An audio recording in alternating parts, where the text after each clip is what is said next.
Justice Watchers, before we begin, I want to make this absolutely clear. The following broadcast contains public domain courtroom footage, commentary, and legal analysis. This content is presented under the fair use doctrine as defined by 17 USC 107 and is protected by multiple Supreme Court rulings, which you see below. This stream is transformative, educational, and journalistic in nature. It includes original commentary, trial breakdowns, legal interpretation, and critical analysis, not raw redistribution. We do not claim ownership over any public domain footage, and all use is strictly within legal bounds. If you're watching this content, you're engaging in a protected, transformative experience, grounded in law, never in speculation. And if anyone has a problem with that, take it up with Campbell, Brady, Miranda, and Irvin. Remember, guys, justice always works better when we watch. So keep watching. See you in the courtroom.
go a little more smoother. So we appreciate your patience.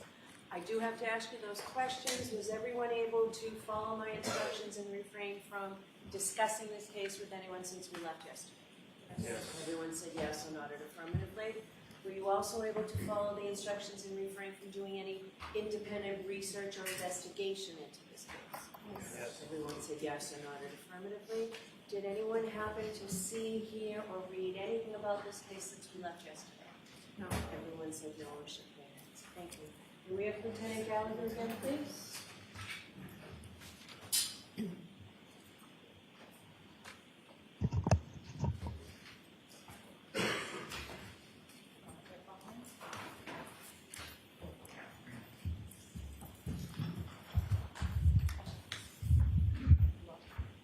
Sir, I'll remind you you're still under oath. Good morning. All right, Mr. Jackson, whenever you're ready. Good morning, Your Honor. Thank you. Mr. Gallagher, good morning. Good morning. Thanks for joining us again. I want to ask you a quick question about what we talked about yesterday concerning your search at the scene. If we could go back to that, when you engaged the leaf blower. During the time that you were removing materials in and around the area of the flagpole going out to the, I think you called it the berm, B-E-R-M, the berm, the curb? Yes, that was at the street. There was a 6-inch Cape Cod berm. Yes. Okay, and that led straight to the asphalt of the street, correct? It's basically a curbing. It's Okay. where the property line, the grass, the lawn meets the street. And you were searching the area where you believed Mr. O'Keefe's body to have been found, all the way out toward that curb or berm area, correct? Yeah, we did not go out to the berm. We did about approximately 6 by 6, 7 by 7, about 50 square feet. 50 area. square feet. Okay, fair enough. But you did say at some point, I think on direct examination, you said that you exposed the berm. Yes. Just to give you some orientation as to where the curb was, where the street was. And if it was possible, he may have tripped and fallen. Yes. Okay. You did not recover or see a hat, a man's hat? No, sir. Black No. in color, baseball style hat? No hat. No, sir. You did not see or recover a man's shoe? No, sir. And you said you searched for the area in that 50 square foot area by removing materials, moving the snow, getting down to all the way down to the lawn. Yes. Okay. You did not see a single piece of bright red plastic taillight material either, did you? No, sir. Not in that area. As a matter of fact, you didn't see 46 pieces of taillight material, either clear or bright red plastic, in any part of the area that you searched. No, the only thing we discovered was the blood sampling and the glass. That is correct. Speaking of the glass, that's a good segue. You found that piece of broken drinking glass that you brought in and showed the jurors yesterday, correct? That's correct. Did you search the house at all to determine whether or not there was any matching glass in the home? No, I did not.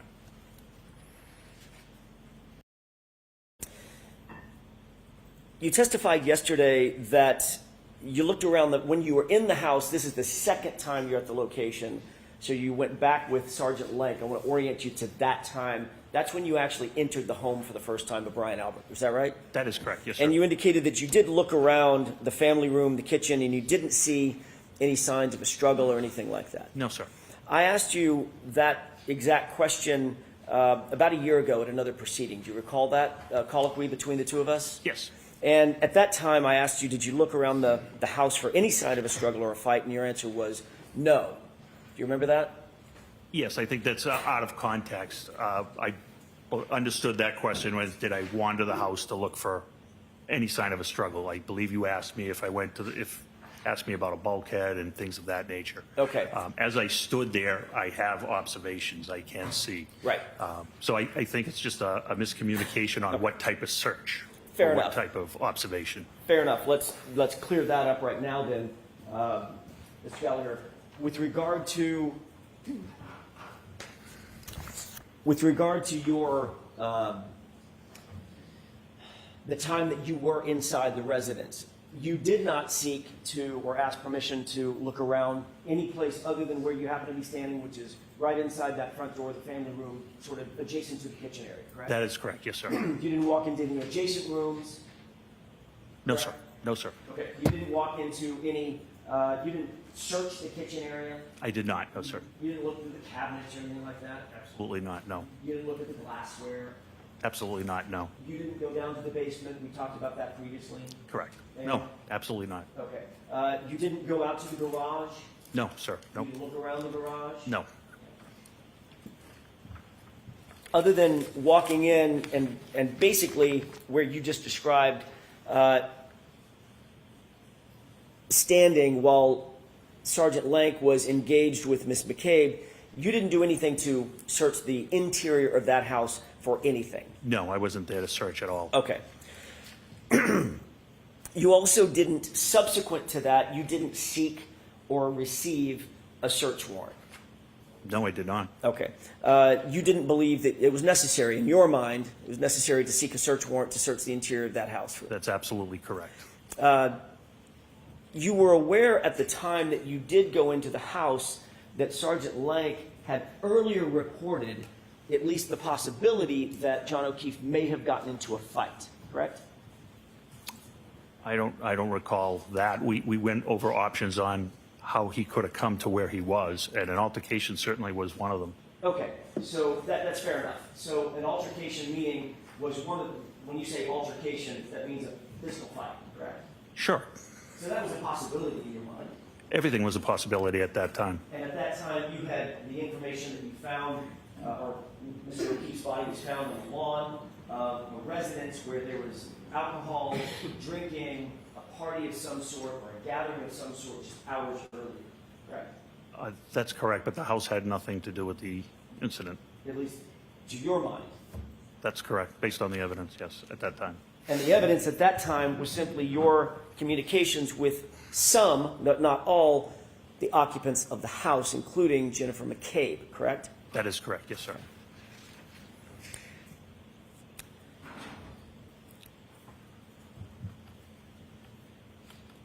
You didn't separate any of the witnesses that were, or any of the occupants that you saw inside the house, or you came across inside the house, for instance, by taking them to the station, putting them in separate rooms so that they couldn't coordinate testimony, things of that nature? At that time? At that time. So Detective Sergeant Lank was there to speak with Jennifer McCabe only. Okay. But there were others in the house. There were others in the house, yes. I'm just trying to figure out whether or not you took the added step of separating those witnesses, asking those witnesses potentially to join you down at the station, putting them in separate rooms, separating those witnesses. You did not do that. Not at that time, no. Okay. At any time, did you? No, we shortly thereafter, we were removed from the investigation. We removed ourselves from the investigation. And before you were removed from the investigation, you just left the house after the conversation that Sergeant Lank had with Jennifer McCabe, correct? Yes, after he took Jennifer McCabe's statement, we left the house, yes. Is the reason that you didn't seek a search warrant or separate the witnesses or ask any of the potential witnesses to join you down at the station, did that have anything to do with your knowledge that the homeowner was a police officer? Absolutely none. I've actually executed warrants on police officers' houses in the past, including police officers I personally worked with and had to charge some of their children. So that absolutely would not factor into a reason. And it didn't factor in this case? Absolutely not. Finish my question. It did factor into your decision-making that Brian Albert was a police officer? Absolutely not. He didn't get any special treatment because of that? Not by me, absolutely not. Okay, not by you? Not. Okay. I can only speak to my personal knowledge. You were aware that, and you indicated yesterday, that the reason that Canton PD was removed from the investigation, or at least the interview section of the investigation, was because of a relationship of one of your detectives. You indicated your best detective, Kevin Albert, correct? That's correct. Or you gave Mr. Albert, or Detective Albert, very high praise. He's a very good detective, yes. And you were his direct supervisor. I was at one point, yes. Okay.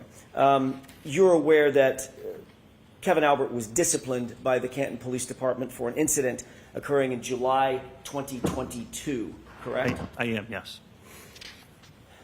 Do you stand by your testimony knowing that Kevin Albert is your best detective, or was your best detective? He's an excellent detective, yes.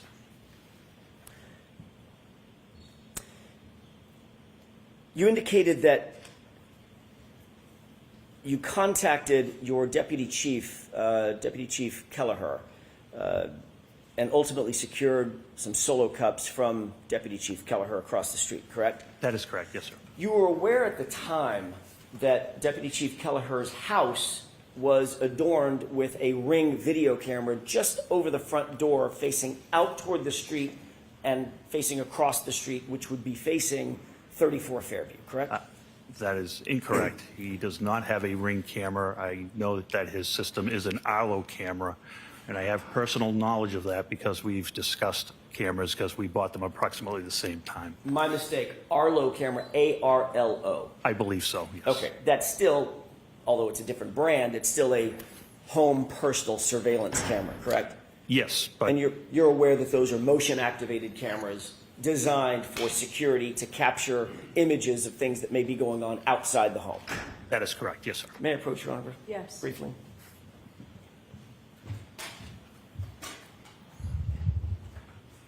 Thank you. Mr. Gallagher, would you take a look at that photograph that I've just handed you? Yes, What's it marked for ID? It is marked for ID, and Mr. Gallagher, if you could read that for me to save me a trip up to the stand. I believe it's a 5, Exhibit 5. Could it be an S? It could be an S, yes. I think it's S, Your Honor. I apologize. Let me. It is S. Okay, thanks. Thank you, Mr. Gallagher. Do you recognize what's depicted in that photograph? I recognize the camera and the door. Okay. Is that a shot of Deputy Chief Gallagher's? Sorry. That's okay. I know what you're asking. Is this a shot of Deputy Chief Kelleher's front porch? It appears to be. Okay. Does that front porch face 34 Fairview? We need a time frame. I'm sorry, Your Honor? We need a time frame. Sure. Did you see that Arlo camera so situated when you went over there on January 29th, 2022? I knew it was there, yes. Okay. And is that a fair representation of what the camera looked like and its positioning, basically its positioning in January of 2022? Yes. Okay. Did you seek the footage? From that No, I camera? didn't. I know what that camera captures. Okay. Your Honor, with the court's permission, when we publish, I'd like to mark this as evidence next in order. Okay? I may approach. Yes.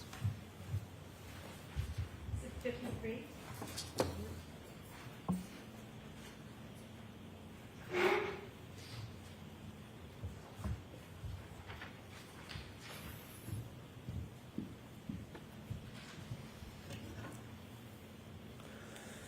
May I publish, Your Honor? Yes.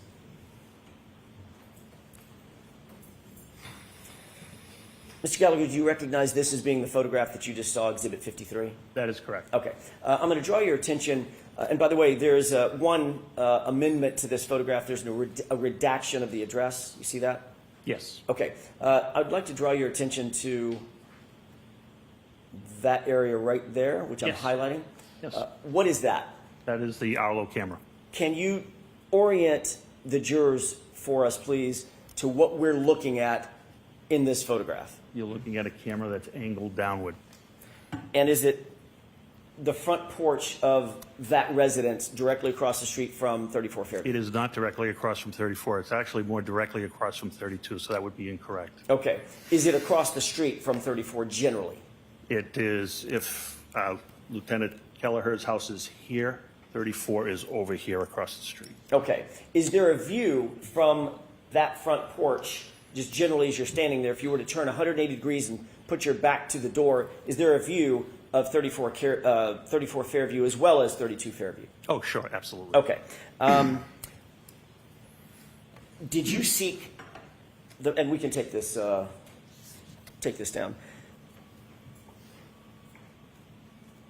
Did you seek to secure any footage from that Arlo camera I did not. from Deputy Chief Gallagher? I did not. Did you talk to Deputy Chief Gallagher about that footage? I don't remember specifically. Did you ask him whether or not he had reviewed the footage for a determination whether or not it caught any of the incident that may have occurred at or around 34 Fairview on January 29th, the early morning hours of January 29th?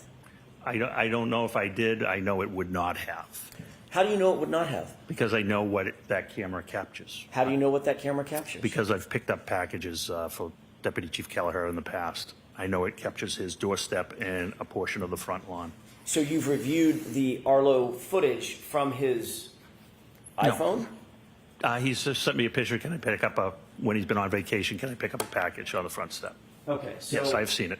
So you've seen screenshots that Sure. Deputy Chief Kelleher sent you, correct? I believe so, yes. But you've never looked at the actual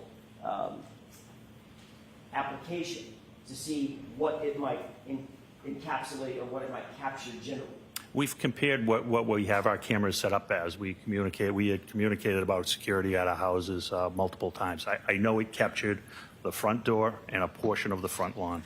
Do you believe that it would have been best practices to go ahead and secure that footage so we don't have to take anybody's word for it? We could actually look at the footage ourselves.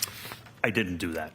Do you think that would have been best practices to do that, just to have belt and suspenders? So there's no question about whether or not that camera that's facing, at least it's facing directly across the street, might have captured something of interest on the morning of January 29th, 2022. To me, there was no expectation that it had captured anything, so I didn't think it was practical. So because of your expectation, you didn't seek the footage and you didn't secure the footage. Because of my knowledge and expectation, yes. And you now know that that footage is gone.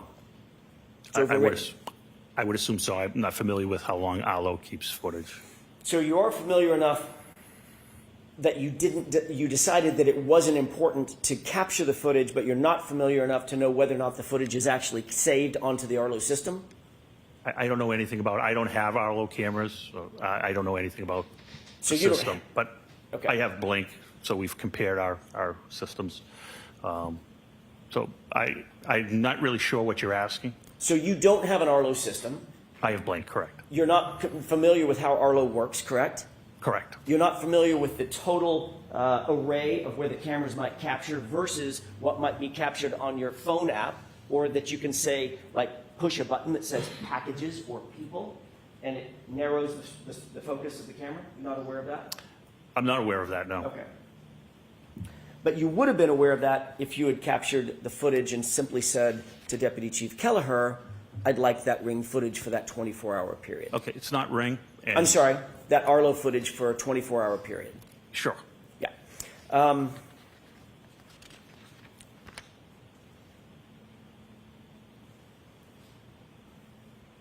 Well, let me ask you this. Did Deputy Chief Kelleher get any special treatment from you because he's a police officer?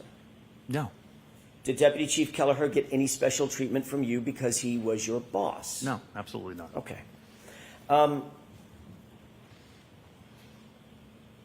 You know Brian Higgins. I do. How do you know him? Brian Higgins is a special agent with the ATF. How long have you known him? I first became aware of Brian Higgins probably around 2016, 2017 when I was with the DEA and we were working a Title III investigation, which is a wiretap investigation into gang activity, drug distribution in the Boston, Brockton area. I never had any personal contact with him at that time. He was just an agent in the group I was working for. Ultimately, did that professional relationship seep into more of a personal relationship as well? It did. So I think it was 2018 or 2019, the ATF had a satellite office at Canton PD, and he was one of the special agents that was assigned, yes. So he actually officed in the brick and mortar location of Canton PD? Yes, he did. And did he maintain that office all the way through January of 2022? He did, yes. And during the course of your interaction with Mr. Higgins, did you become friendly with Mr. Higgins? I've become friendly with Mr. Higgins, yes. Most of my coworkers I'm friendly with. Is it safe to say that you socialized at times with Mr. Higgins? I have, yes. Okay. You've shared cocktails with Mr. Higgins? Yes. Shared meals with Mr. Higgins? Yes. Okay. So it is safe to say that you have both a professional and a personal relationship with Mr. Higgins, Yes, I do. and you consider him a good friend. Yes, I do. You were aware, Mr. Gallagher, that he was at 34 Fairview on January 29th, those early morning hours, during the course of the time when John O'Keefe went to 34 Fairview? I'm sorry, can you repeat that Sure. question? You're aware that Mr. Higgins was at 34 Fairview in the home at the time that John O'Keefe went to 34 Fairview on January 29th, 2022? By the time I became aware of it was afterwards, yes. Okay. That's what I mean. Yes, I know yes. you weren't aware of it at the moment, but Right, okay. you became aware of it. Later on, yes. Okay. When did you become aware of it? I'm not sure. It was after we were, I'm not really sure. It was during the time that you were dispatched over to Brian Albert's house to ultimately either begin the investigation or go into the home with Sergeant Lank and interview with people there, correct? No, that wasn't the time, no. Didn't you say in a report to Lieutenant Tully that when you went over to Brian Albert's house that Brian Higgins was not there?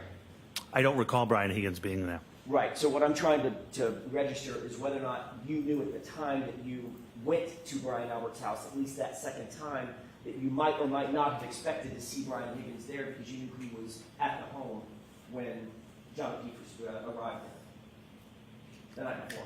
Can you rephrase that question? I'm not following you. Sure. When you went back to, in other words, during the time that you were investigating and joining Sergeant Lank Yes. back over at Brian Albert's house, you knew that Brian Higgins had been somehow in that home the night before. I don't believe I did at that time. When do you think you learned that? Sometime afterwards, probably when I saw the list and reviewed the narratives of the officers. Would that have been days or weeks later? No, it probably would have been, within 24 hours or so. Okay, within 24 hours of your involvement. Correct. Okay, yes. that's what I was trying to get to. Okay, Thank I you for apologize. that. My bad. No. Bad questioning on my part. So within 24 hours of your involvement, which would have been, your involvement was the early morning hours of January 29th. That's correct. Correct? Within 24 hours of that, you knew Brian Higgins was somehow tangentially involved or collaterally involved as a potential witness, if nothing else. I'm not sure he was a witness to anything. I was aware that he attended the house at 34 Fairview after they left the bar. Right. And you said, well, I'm not sure he was a witness to anything. The one way to figure out whether or not someone is a witness to anything is to actually formally interview them, correct?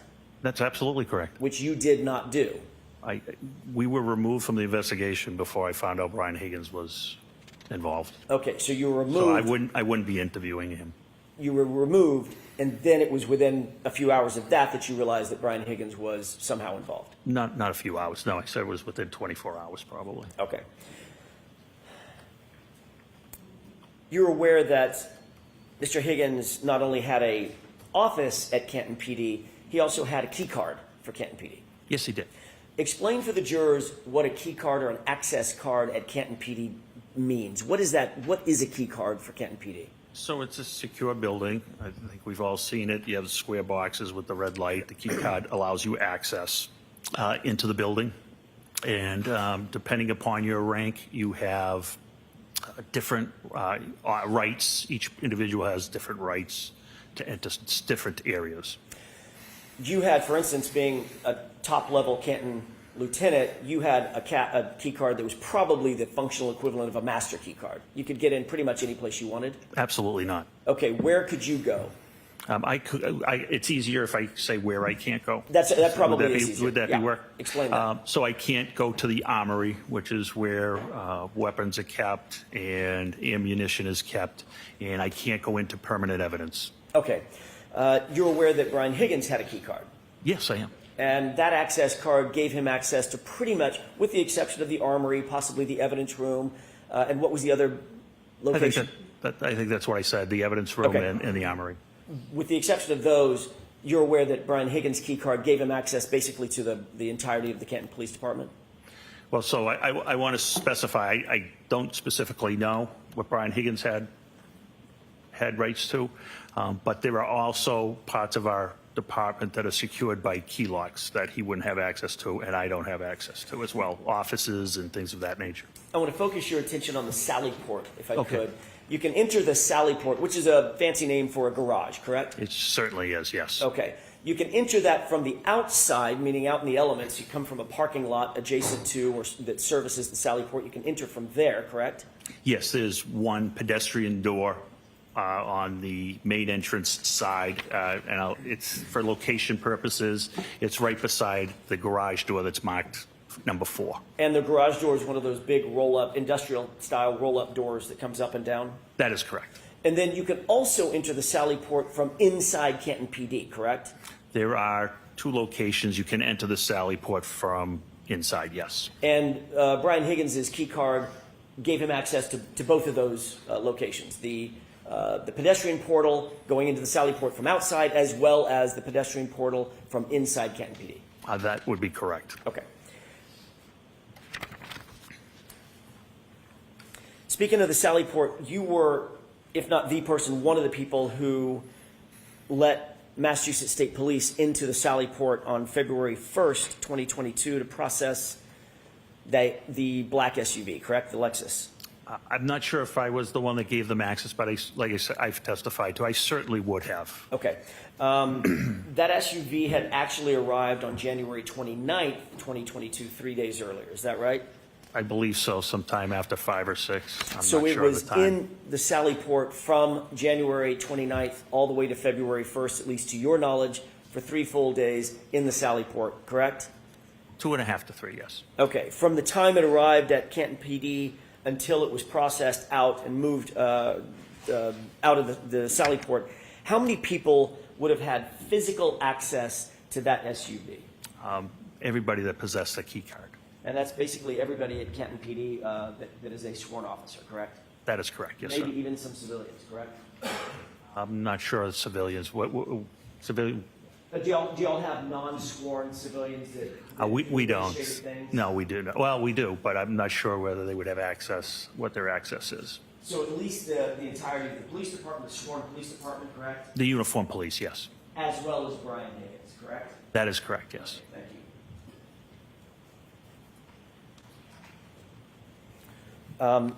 Oh, by the way, can I go back to something? Sure. When you were at 34 Fairview, when you walked in with Sergeant Lank, you walked in through the side door or the main door? Side door. Side door into the family room, correct? I believe it's a family room, yes. Walked into the kitchen, correct? I was by the kitchen. Adjacent to the Yep. kitchen. Did you see a dog? I did not.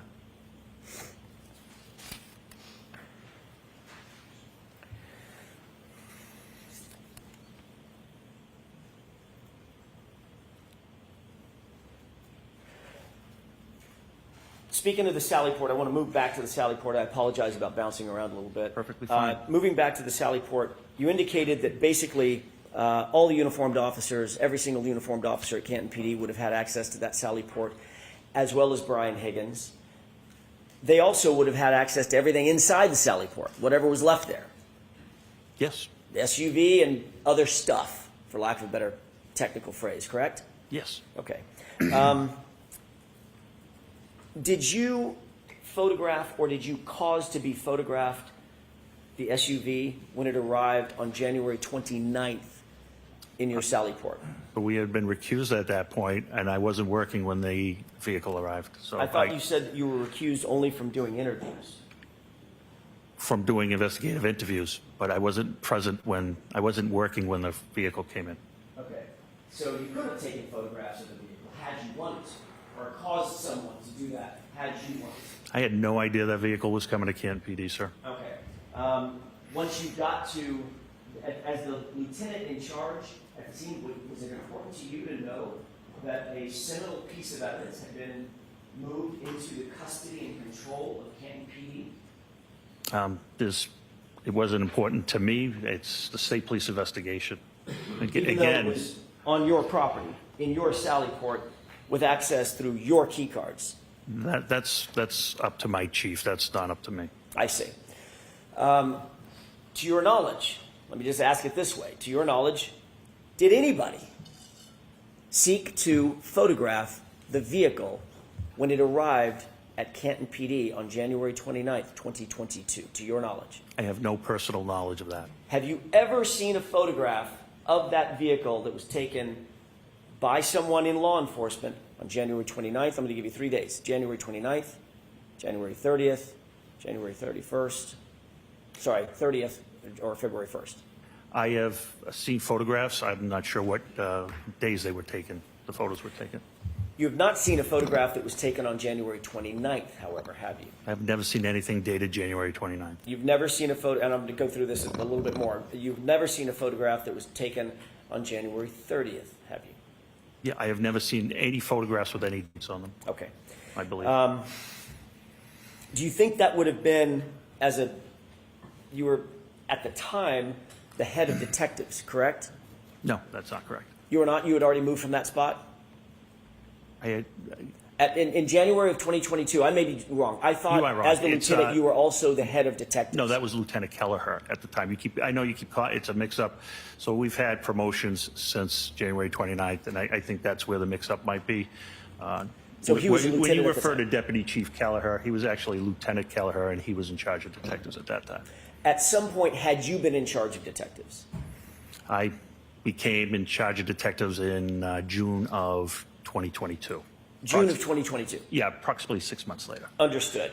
You had been a detective previously, however. That is correct. Okay. Yes, sir. As a detective, do you believe that it would have been important to photograph, had you had your druthers to do it, it would have been important to photograph that vehicle when it came in so that it could be memorialized and documented the exact condition that vehicle came in on January 29th, 2022? So this is important to know that unfortunately John O'Keefe was deceased at this time.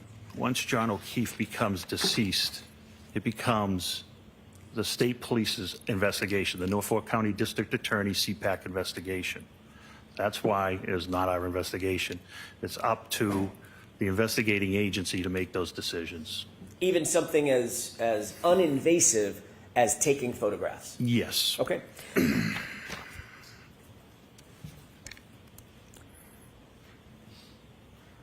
You would agree, as a former detective and former head of detectives, that there are protocols for securing evidence of all types, correct? Correct. Those protocols dictate that not only is evidence properly secured, once it's seized, it needs to be properly secured, and it needs to be separated from other evidence to avoid something known as cross-contamination, correct? Correct. And you would agree with me that that is paramount in evidence handling in any investigation, correct? Yes. And that's because once evidence is cross-contaminated, its integrity basically collapses, right? That's correct. It's especially true of biological material, isn't that right? Yes. Because biological material, unlike a shovel, the biological material on the shovel becomes hypersensitive. It's hyper important. It can be cross-contaminated with other items. Sure. And it can tell an incorrect story, correct? Yes. It could tell, if there's cross-contamination, it could tell a false story. It's been done, yes. And DNA, obviously, we're talking about biological material. The most sensitive of all the biological material is DNA evidence, right? What do you mean sensitive? So it might take some effort to move saliva from one item to another. It takes almost no effort to move DNA from one item to another and to detect it. You understand what I'm saying? The sensitivity of the detection. No, I don't understand what you're saying. You understand that I could touch this podium and you might not get my fingerprint off of it. Correct. Might not, correct? Might not. What do you think about getting my DNA off that podium Yes. that I just touched? You're absolutely going to get it, right? Yes. Yeah. That's what I mean by sensitivity. Okay. You would agree that DNA is hypersensitive. I would agree that DNA is better than fingerprints, yes. I'd like you to take a look at a series of photographs if we could.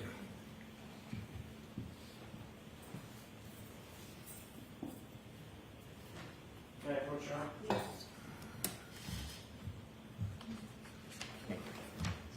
Okay. There are 4 photographs, Mr. Gallagher, that I'd like you to look at briefly and familiarize yourself with if you can.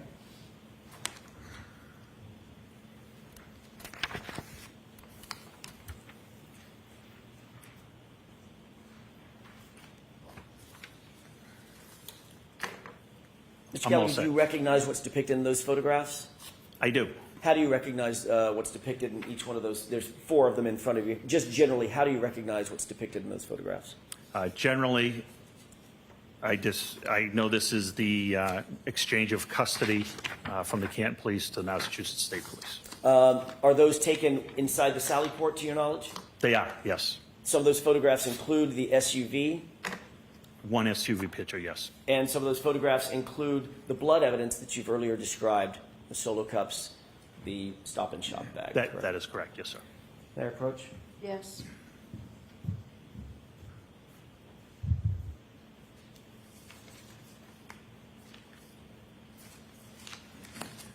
Your Honor, with the court's permission, I'd like to have these marked as next in order.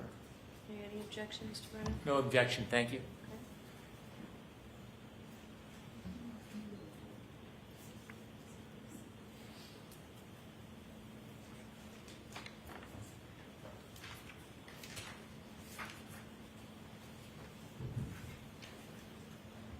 Exhibits 54 through 57.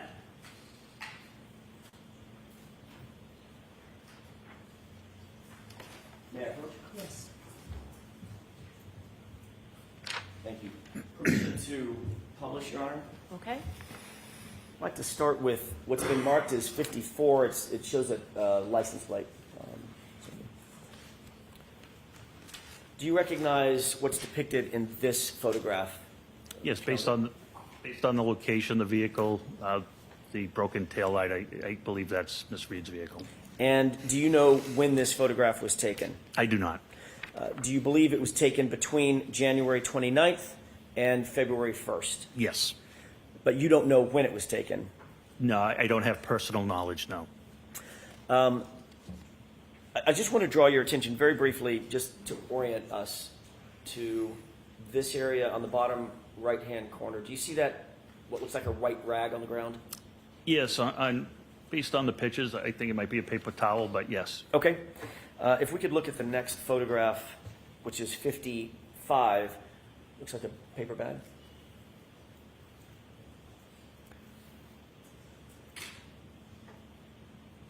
Do you recognize what's depicted in this photograph? Yes, What is that? that's the Stop and Shop bag that contained the 6 samples.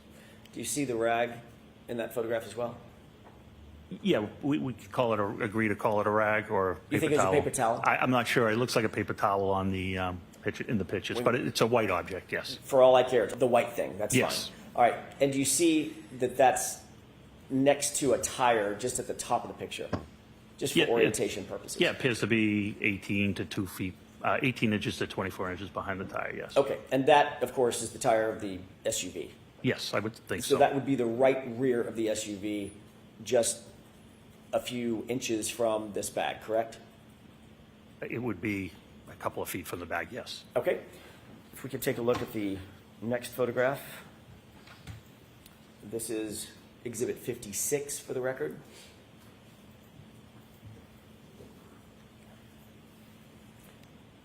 What's depicted inside the bag? The red Solo cups. And you still see the rag in the photograph. I sure do. Yes. So the SUV would be right here, correct? At the top of the left. Well, I can't see the top of it. It would be it's nearby. Yes. Okay. And it's not just nearby, it's the right rear of the SUV that's nearby, correct? Yes. Okay. And one final photograph.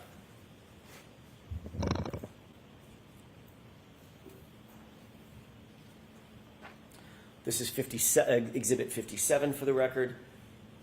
What is inside that? What's depicted inside that bag? The red Solo cups with coagulated blood. And these are the only, we can have the lights, please. And so if you take that down.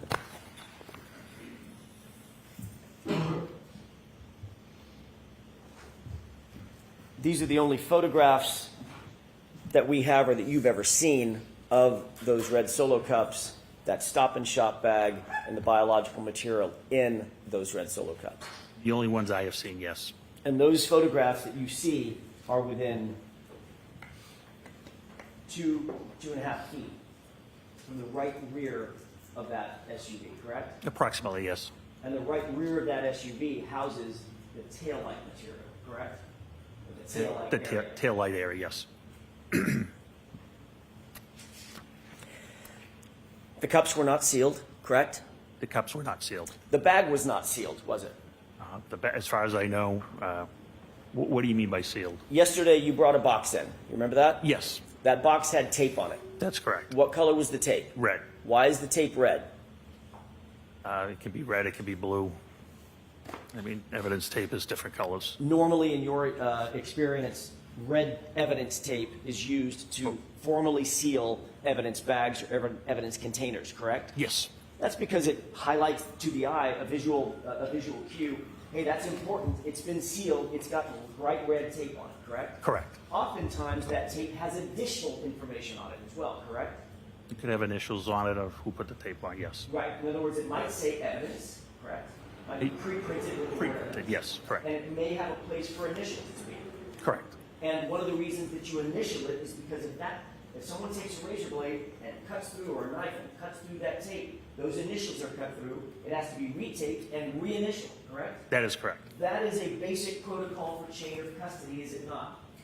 Yes, And that's to maintain the care, custody, and control and the integrity over the items and the items inside the evidence container, whatever they may be. that's correct. Whether they are biological material, physical items of evidence, a document, whatever. Correct. None of that was done with what we just saw, correct? Correct.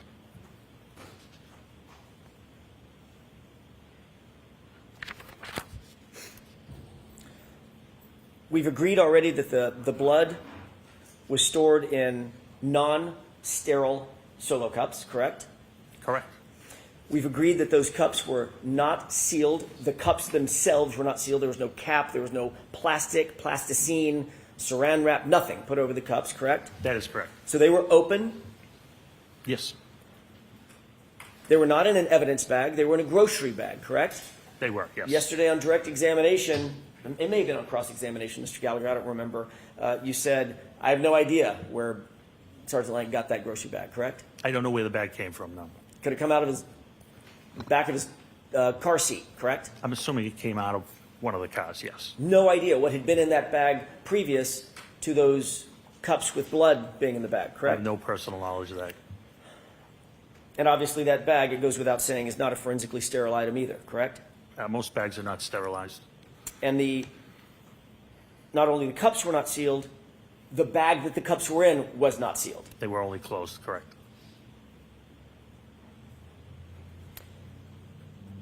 You will agree that having unsealed and unsecured biological material, specifically blood material, situated right next to the right rear quarter panel of that SUV would not be within normal protocols for securing evidence, correct?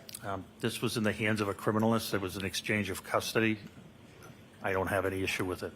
You don't know, you have no personal knowledge of where that bag had been or where the cups had been previous to that photograph being taken.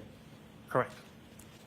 You will agree that having unsealed and unsecured blood right next to the right rear of the SUV is a recipe for cross-contamination, wouldn't you? Not in the hands of a trained criminalist, I wouldn't know. Well, generally speaking, there were other people there that weren't the trained criminalists, right?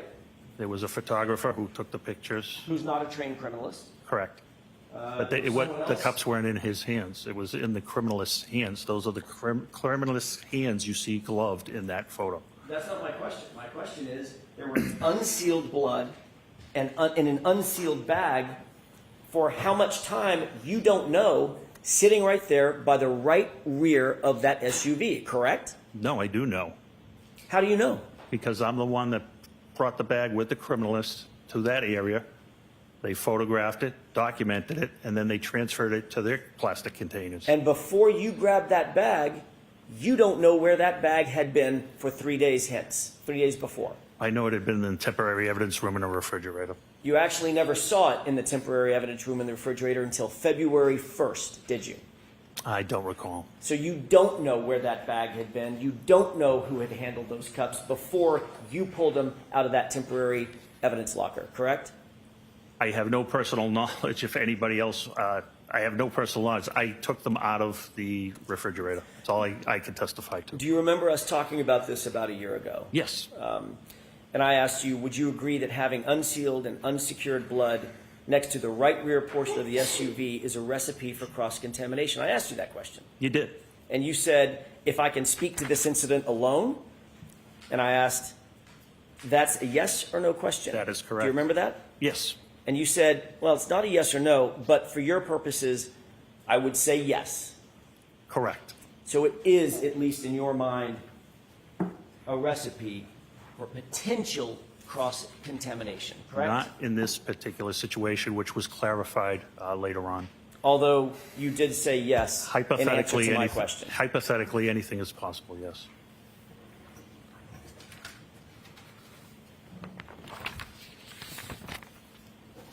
Thank you, Your Honor. That's all I have. All right, Mr. Brennan?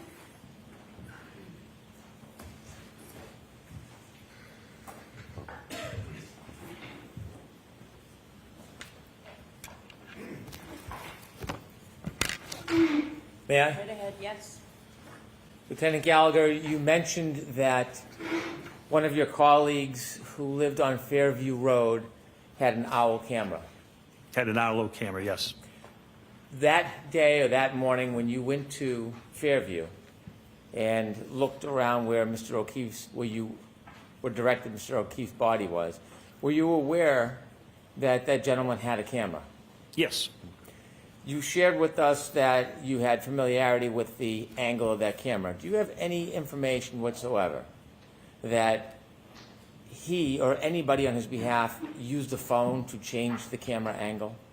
no, I don't. Do you know if that camera could even reach the street if you wanted to? I'm not sure. Do you have any information that there are applications or different things you can do to the camera to move it remotely? Is there any evidence or information you have? No, When you decided not to ask him about the camera, was that based on anything other than your already familiarity and knowledge of the angle that camera was set? no, At any time he's ever shown you, you've ever seen clips from that camera, were they consistently showing the same area or did it change over time? Objection, Your Honor. I'll allow it. they were the same. In your mind, why didn't you go seek footage from that camera? In my mind, Yes. because I knew it wouldn't have captured anything. Activated cameras, and he didn't have them on the street because it's a busy street, and the batteries would die, and and who knows, very quickly if they captured the street.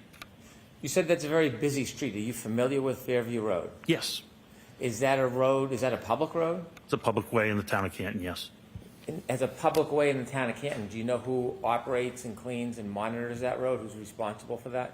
yes, the Department of Public Works for the town of Canton. You were asked about a claim of a fight. Did any witness ever suggest to you that Mr. O'Keefe had been in a fight?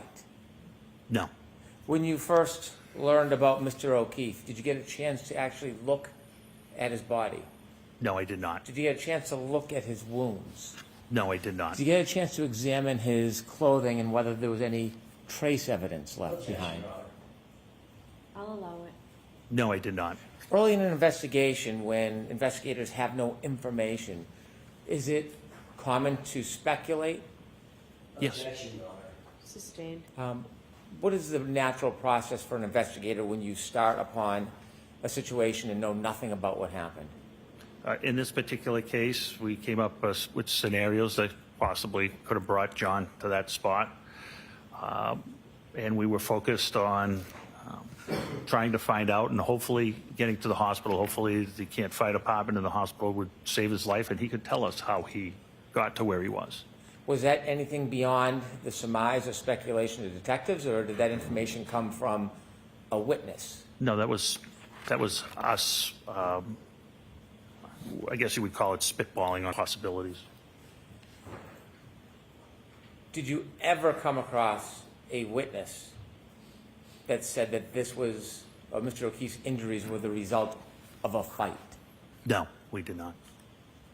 If we could play Exhibit 51, please. I want to ask you some questions about the area you searched where you were directed Mr. O'Keefe was.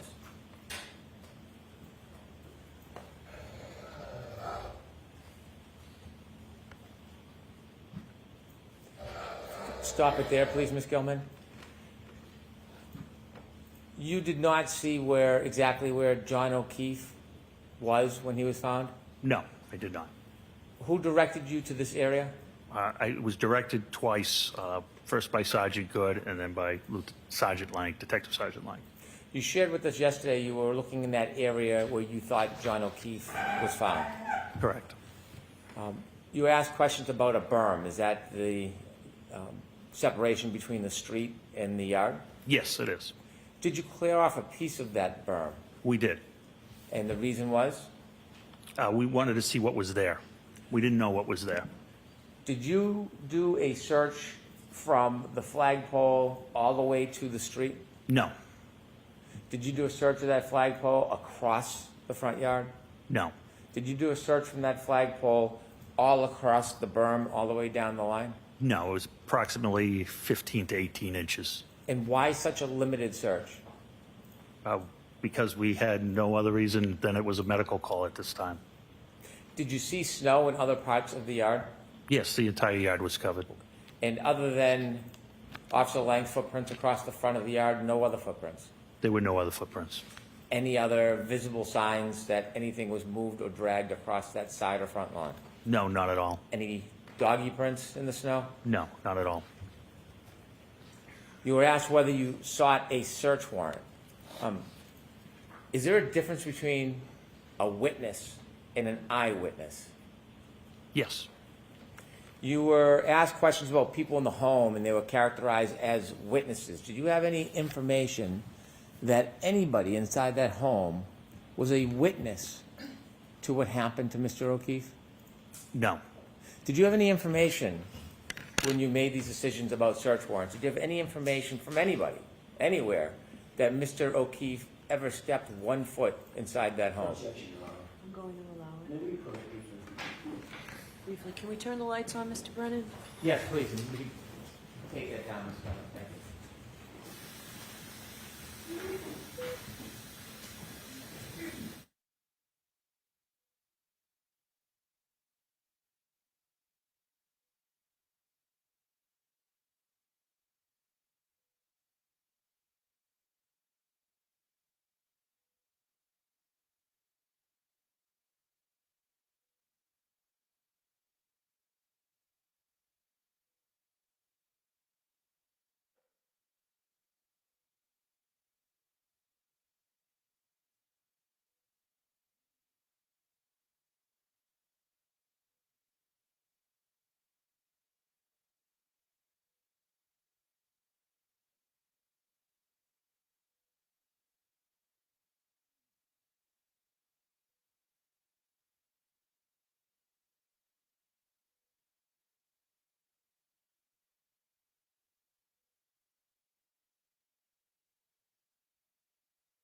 May I?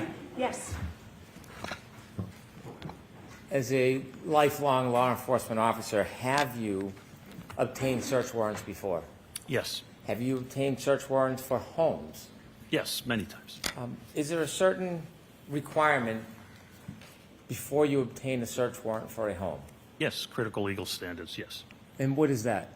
Probable cause. And for us, what does that mean, probable cause? So probable cause is a reasonable belief that a crime has been committed or evidence of a crime can be found in a specific location. Can you obtain a search warrant if you do not have a reasonable belief that evidence exists somewhere? No, you cannot. Is there a process in getting a search warrant? Can you just walk in a home and say, I have a search warrant, or do you have to do something? You have to write an affidavit in good faith, swearing before the court that all your information is accurate and truthful, and present the facts, circumstances, witness statements that would make you believe that there was a reason to violate your Fourth Amendment constitutional right. When you walked into Fairview that morning with Sergeant Lang, did you have a search warrant? No, I did not. Did you have any reason to get a search warrant? No reason at all. When you walked in, were you invited? Yes. Did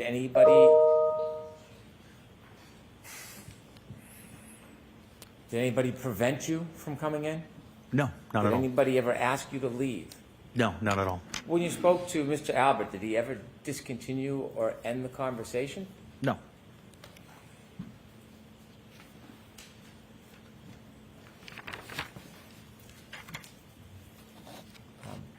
Were you doing any favors for anybody that morning?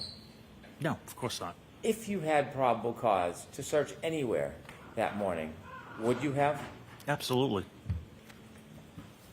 You were asked questions about memorializing your efforts when you were in the area of Mr. O'Keefe's body. And you were asked about written reports. Are there other ways to memorialize efforts other than writing a report? Yes.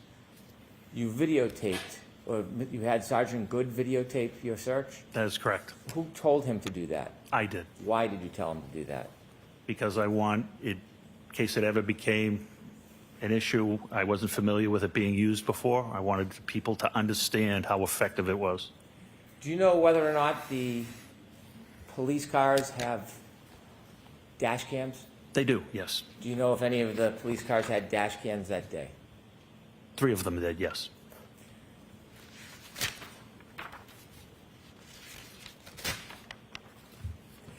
You mentioned that at some point you learned that Mr. O'Keefe had passed. I'm not sure when we found that out, but yes. Is there a statute or a rule when there is a death, whether a local county keeps the case or it needs to be transferred? It's transferred, yes. Is there a rule, or is that a policy of the Canton Police Department? It's a rule. You were asked about a Lexus in the Sallyport. Correct. Do you know exactly what time that a Lexus was brought to the Sallyport? I don't have any personal knowledge of that. You were asked about a broken taillight. Have or had you reviewed any of the dash cams from the Canton Police Department that day? Not that day, no.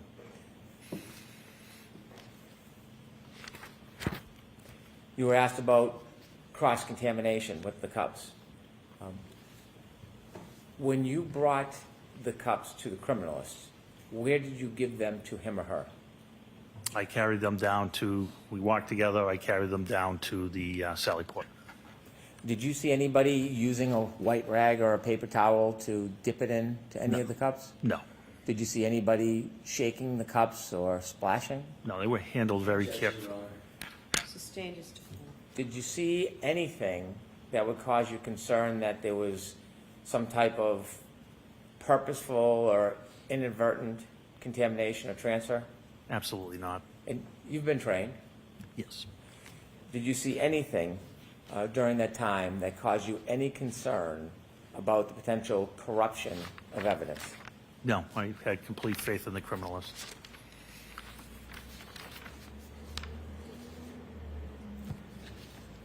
May I approach, Your Honor? Yes. There is a box for identification that has a glass in it. I'd like to put that into evidence. Jimmy? I'll do it later then. Is there any objection, Mr. Jackson, any objection to? Okay.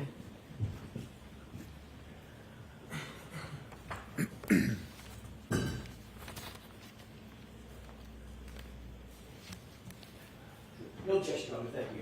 All right, so we can put it in at any time then? And then At any when time. Mr. McDermott comes back Thank with it? The glass that you showed the jury yesterday, when you showed it to us yesterday, did it look any differently than when you recovered it from the ground where you were looking that morning? No, Did you have any information that that glass came from inside Fairview Road? no. Do you know where that glass came from? I have no personal knowledge where that glass came from. Thank you. I have no further questions. Very briefly, Your Honor, you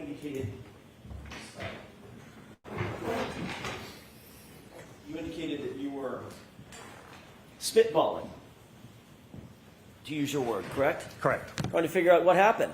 correct. That's the job of an investigator, correct? That is correct, You yes, don't sir. just take witnesses' words for things, do you? That is correct. You have to corroborate things. Yes, You have to look deeper, yes, ask more questions, absolutely. actually investigate. That's why we're here today. You don't rule out anything or anyone We right didn't- off the bat, correct? Correct. and we No did not. one is ruled out. Nothing is ruled out, correct? That is correct, yes. You follow where the evidence leads you, period, amen. Absolutely. You didn't seek, to separate the occupants at 34 Fairview, correct? No, You didn't interview Brian Albert formally, did you? I did not, no. You were asked by Mr. Brennan, did he ever end the conversation precipitously? Did he end it earlier, anything like that? He didn't end any interview because he wasn't interviewed, correct? That is correct. You didn't interview Brian Higgins. That is correct. You wouldn't interview Brian Higgins because he's your personal friend, correct? Correct. But you didn't have anybody else interview him either, did you? Again, we're talking, I think we've gone over this and maybe you didn't understand it. I didn't know Brian Higgins was at the house at that time. Because you didn't ask anybody else who was at the house at that time. I wasn't talking to anybody at that house, correct? Might have been a good idea, wouldn't it? Not at that time. We were there for one specific reason. We wanted to get to the hospital. So no. Might have been a I good disagree. idea to sit Mr. Albert down and say, there, you're shaking your head again. I'm not done with my question. Might have been a good idea, Mr. Gallagher, since you happen to be there, no sweat off your brow, to sit Mr. Albert down and say, by the way, I got a pen and a paper. Who was here last night, just before John O'Keefe was found dead on your lawn? Who was here? Might have been a good idea, correct? So that was already done by Detective Sergeant Lank, and it was documented in his report of everybody of what Mr. Jackson is asking. Then how did you two not know that Brian Higgins was there? I don't know where. At I 34 mean, I'm confused. At what time? Right. At what time? Exactly. At what time? When John O'Keefe arrived Okay. at 34 Fairview after midnight on January 29th, 2022. So when I discovered Brian Higgins was there, wasn't until I read the report. If you were standing in the house, Sergeant Blank, you just told these jurors, knew that Brian Higgins and everybody else was there. He had obtained the names. He hadn't written the report yet. And hadn't told his boss, I don't recall. even though you two went together to interview yet another witness? That's correct. There was a very fast-moving scene and pace. That is correct.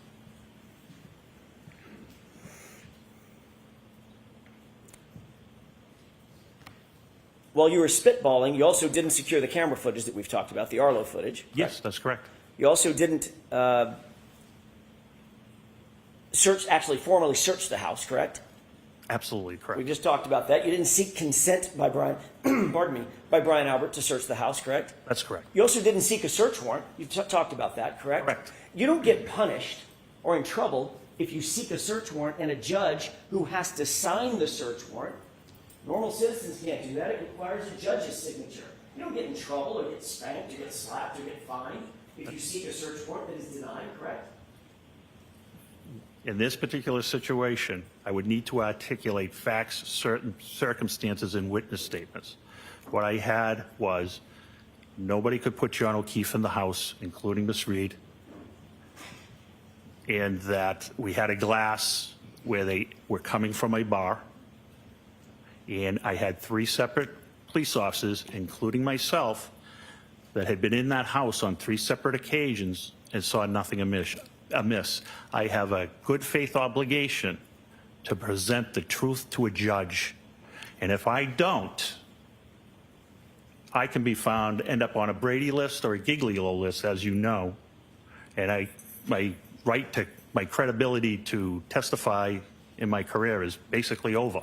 So yes, you can get in trouble. You're talking about lying in an affidavit, sir. I'm talking about misleading. Correct. I would have to twist circumstances to have the right to search Brian Albert's house. We had no reason, and there's been no reason since. How about this? How about this? There's a dead guy on the lawn that looked like he potentially could have been in a physical altercation. How about that?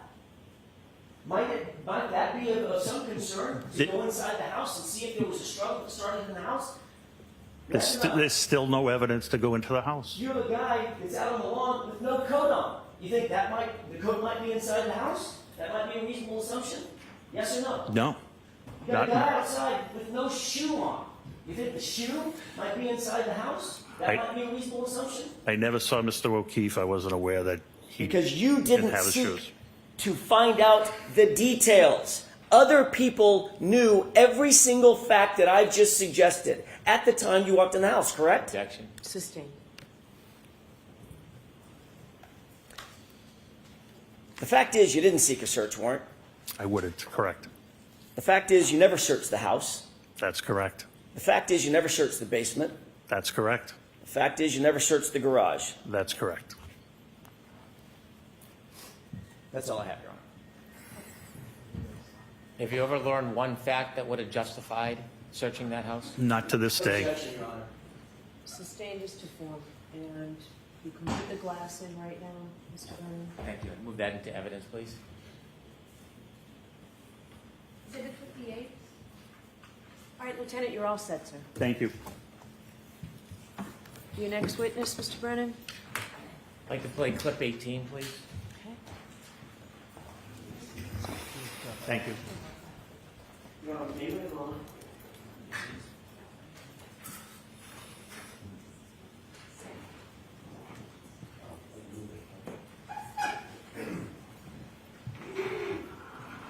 Your Honor, may we approach? Ms. Louise is here.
Like a good place to take our morning recess, so we'll take a 15 to 20-minute break. All rise, please.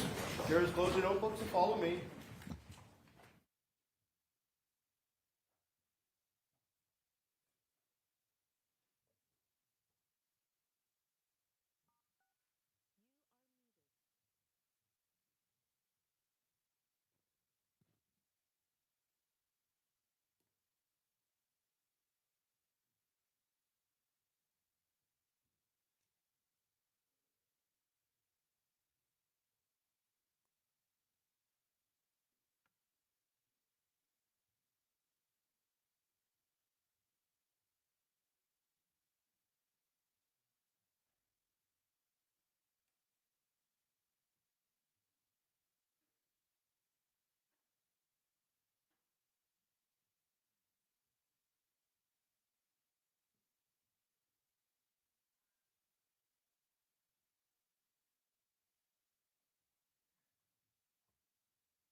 bring them in, please.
Do you need another one, Chrissy?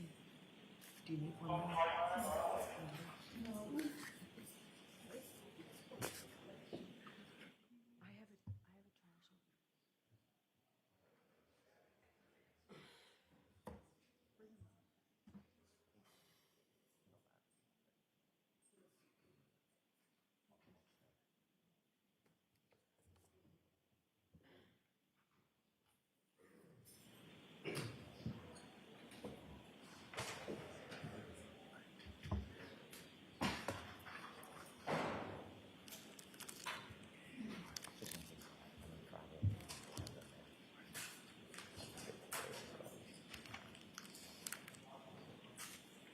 All rise to the court, please. Jurors enter.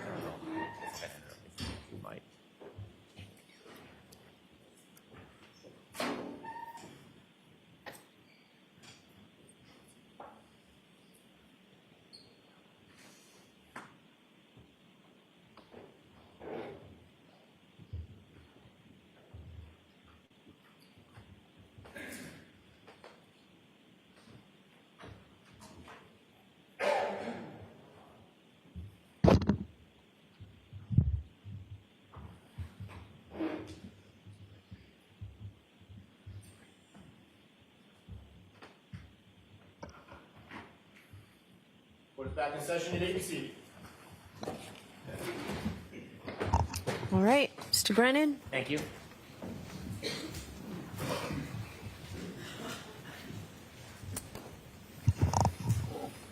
The Commonwealth moves into evidence and asks to play clip 18. Okay.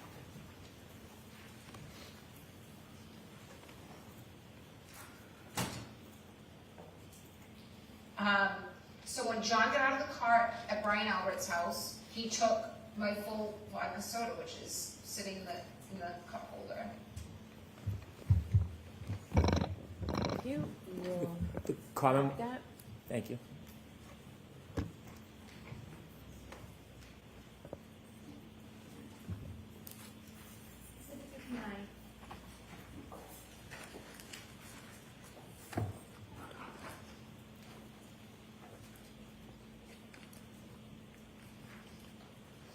All right, your next witness. One more, please, Your Honor. The Commonwealth moves into evidence and seeks to play clip number 17, please. Okay.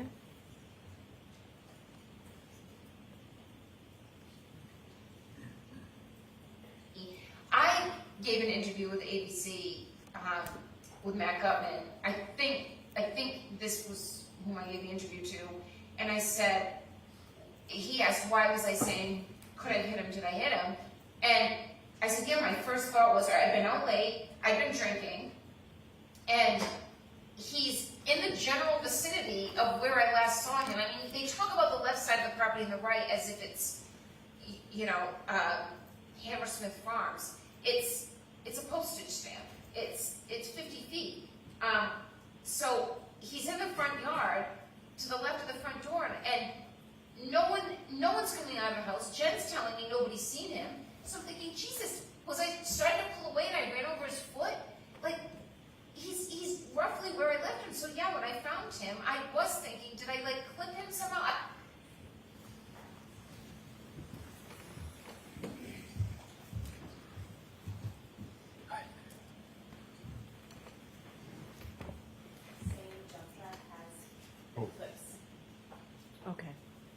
Thank you.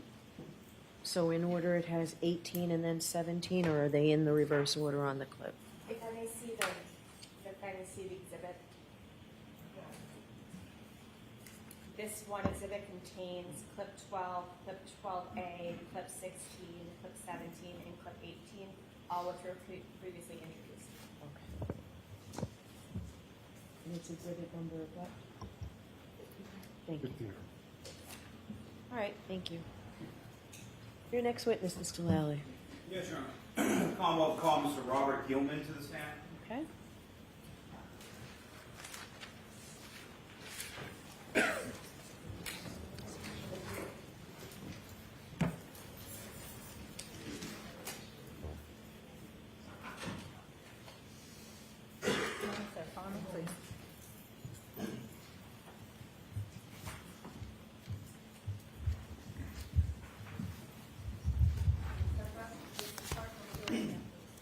Tell me swear the evidence to give to the court and jury in case now reveals the truth, the whole truth, and nothing but the truth, so help you God. Yes. Thank you. Good morning. Good morning. Oh,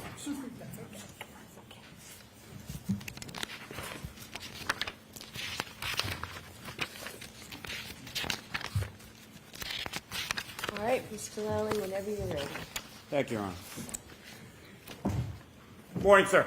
Good morning. Could you please introduce yourself to the jury, stating your last name, spelling your last name for the court? Good morning. My name is Robert Gilman, Gilman, And what is your occupation, Mr. Gilman? meteorologist, And where did you go to school? Northeastern University and the Pennsylvania State University, Penn State. And what degrees did you receive from those institutions? I received a Bachelor of Science in Earth Science and in Meteorology.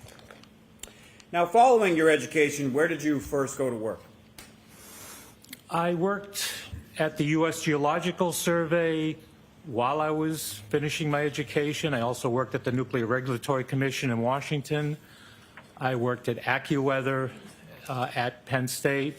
And then I started my own business when I came back to the Boston area, working both in media, writing a column for the Patriot Ledger, radio, 95.9 WATD, and also providing information to municipalities about snow and ice in consulting. Now, starting first with the U.S. Nuclear Regulatory Commission, what did you do there? I worked in the Division of Site Safety and Earthquake Analysis. That was primarily involving siting nuclear power plants. And as far as AccuWeather, Inc., what was it that you did there? Meteorology, I worked starting out drawing maps. We drew our own maps back in those days, providing observations to meteorologists and helping develop forecasts. Now, you had worked, you had mentioned earlier in your testimony, you'd worked as a meteorologist in New York for the radio, for the Patriot Ledger, and New England Weather Service. Is that correct? New England Weather Science, that's correct. And how long a period of time span are we talking about as far as your work as a meteorologist? Over 45 years. Now, if you could explain to the jury just in general terms, what is meteorology? Well, the term is actually a shortened term of hydrometeorology, one who studies falling water things. And it's a study of the atmosphere. Now, in your work as a meteorologist, what are the different types of data that you study and examine? Mostly measured data such as temperature, humidity, wind, precipitation, but also sensing data with satellites that orbit the Earth and with radar that shoots electronic beams out and comes back and forms images that we can analyze. Now, beyond the satellites and the radar, where does that other data come from? Well, the observing stations generally are at airports, for instance, but they're also at utilities, and there are private networks. And these either automated or amateur weather observers take down data such as I just mentioned, temperature, precipitation, visibility at these different locations. And what is your current occupation? Meteorologist. And where is it that you currently work? I work for Precision Weather Forecasting Incorporated, and I also do work to assist requests for past weather data, both for clients of ours at Precision Weather Forecasting and other requests for weather data. And is that a company that you started yourself in conjunction with other people? Yes, thank you. It's a company that we founded, my partner and I've been working with meteorologist Bill Guile for 30 years. We're both local, and we found that we had a lot of interest together. I don't stay up 24/7. He stays up overnight a lot of times, and we work much better on that shift kind of work during the day, answering questions of clients about snow and ice especially. So we formed our own corporation, a Massachusetts corporation, in 2016. And how long, even prior to the incorporation in 2016, how long have you been working in that capacity for building that company? Oh, I would say over 45 years, going back to 1979, 1980. And what type of service does your company provide to your clients? Precise snow and ice information. I own the website snowandice.com, and our clients depend on very local, precise snow and ice guidance. It's for safety, it's for efficiency, environmental concerns of not putting down a lot of chemicals when snow is going to change to rain, that kind of thing. So we're giving very local, precise weather information to help anyone that has snow and ice management concerns. And if you could expound upon that just a little, sir, as far as what types of data or information is it that your company provides? Mainly precipitation timing, when snowfall might begin in a particular place, the intensity of the snow, whether it might be expected to change to ice or rain, or go back to snow or ice to help with those kinds of operations. And where does that data or information come from? As meteorologists, we develop it ourselves. It's all in-house. We take a variety of different data from numerical modeling, guidance products, and observational information, and develop the forecast specifically for the client. And as far as your clientele is concerned, to whom are you providing this data or information? We work for most of the towns and the city in Norfolk County. We work for the largest cities in Massachusetts, some of the largest colleges and universities and other facilities, hospitals. And what is the purpose of you providing that information to the clientele to whom you give it to? Again, safety, efficiency, environmental concerns, to give them the best information to do the job they need to do. And it's a difficult job, as you can imagine. Now, at some point, sir, were you asked to look at some data related to the Canton, Massachusetts area in the time frame leading up to and including January 29th, 2022? Yes. And what were you asked to do?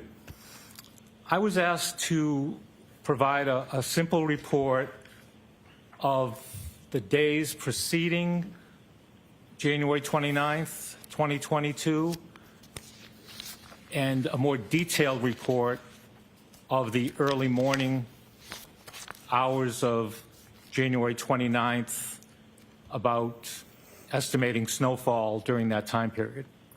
And in total, as far as that total time frame, do you recall what dates you were looking at? I believe it was January 26th to the 29th.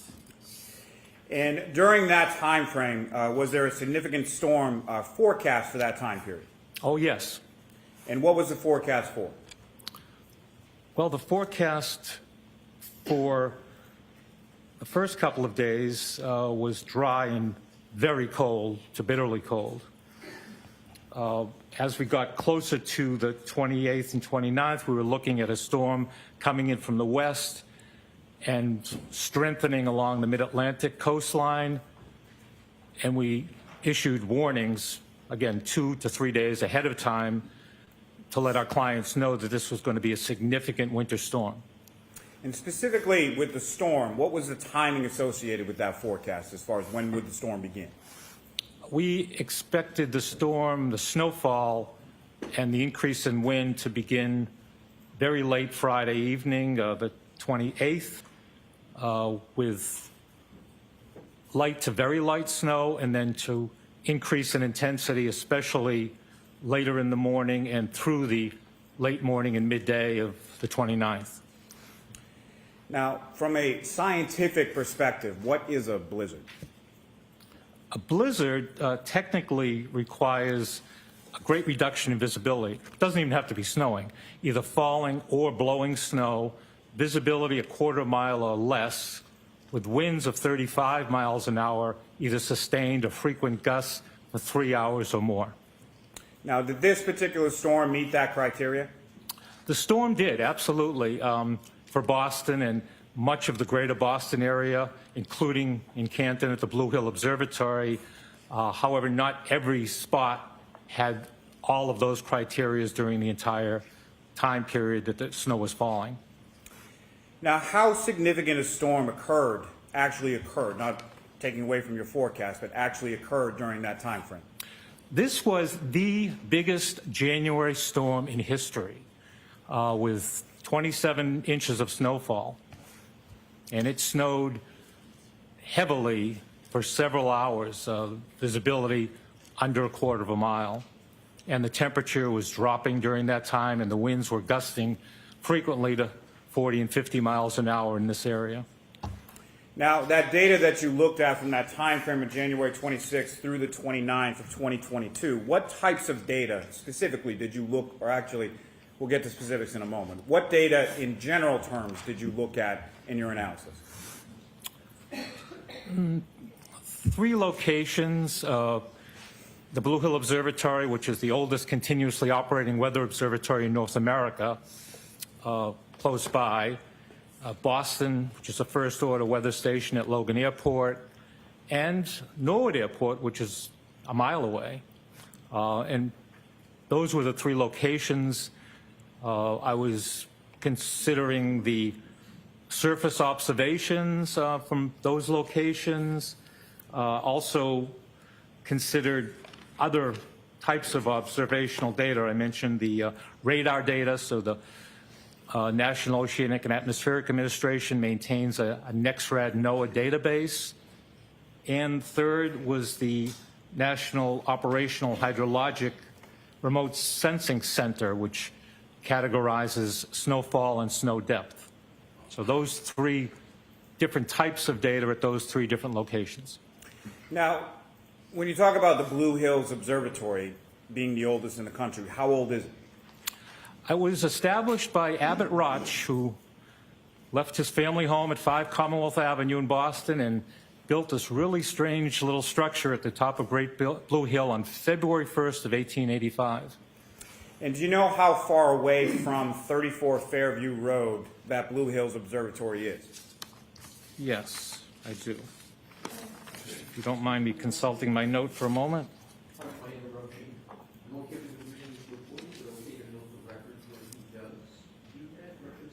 So what are you reading, Mr. Gilman? I'm reading notes I took on measurements from Blue Hill to Fairview. And that's, may I answer the question? Your Honor? Yes, you I'm are. okay with Your Honor, I just wanted the record to know. Yes, that's why I asked him what he's reading. Thank you, Your Honor. That would be 7 miles. And the Norwood Airport, how far again is that, or how far away again is that between Norwood Airport and 34 Fairview Road? 1 mile. Now, these measurements that you used in your analysis, are you familiar with how those measurements are taken or how they're done at each of those 3 locations? Yes. And can you explain to the jury sort of how those measurements are done or how those calculations or the data is collected? Sure. Boston, again, is a first order station. It's equipped with automated equipment. It's called ASOS, Automated Surface Observing System, and it takes measurements of temperature, visibility, wind, humidity at very frequent intervals throughout the 24-hour day. It also collects precipitation, which isn't easy if you think of Logan Airport being out in the harbor and trying to collect every raindrop in that environment. But they have a very sophisticated rain gauge system that actually does a fairly good job of collecting precipitation. Moving on to Norwood Airport, very similar. It's not as high a caliber a station as Boston is in terms of the frequency of observations or the complete set of data. Blue Hill Observatory is a special case indeed. It had been manned for most of the day for many years.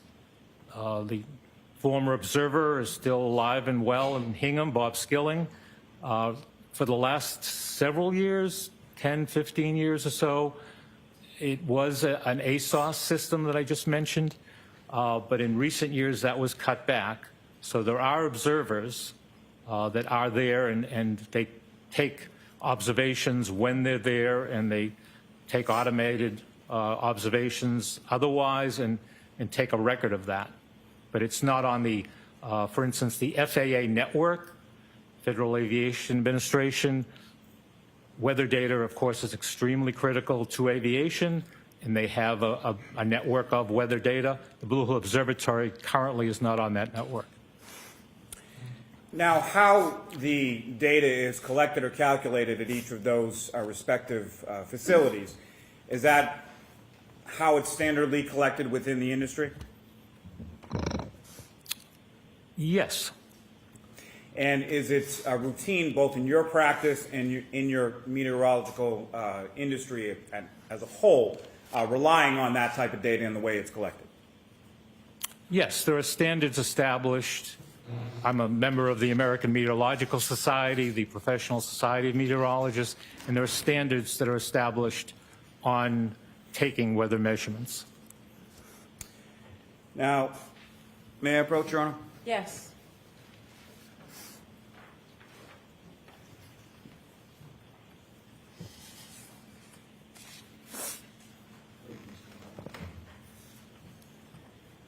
Mr. Gilman, Your Honor, may I remain here just Sure. a moment?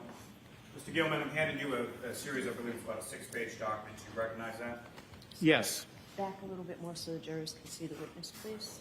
Do you recognize that, sir? Yes, I do. What do you recognize that? This is a local climatological data sheet for January 2022 for each day.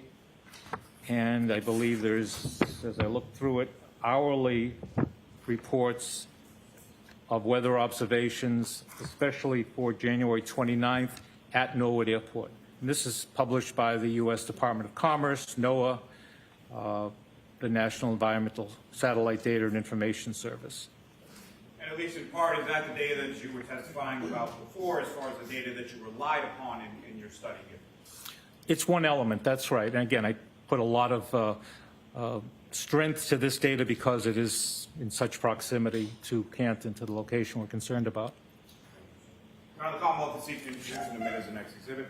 No objection, Your Honor. Okay. Exhibit 60. Your Honor, with the court's permission, may I return what's now been marked as Exhibit 60 to the witness? Yes. Thank you.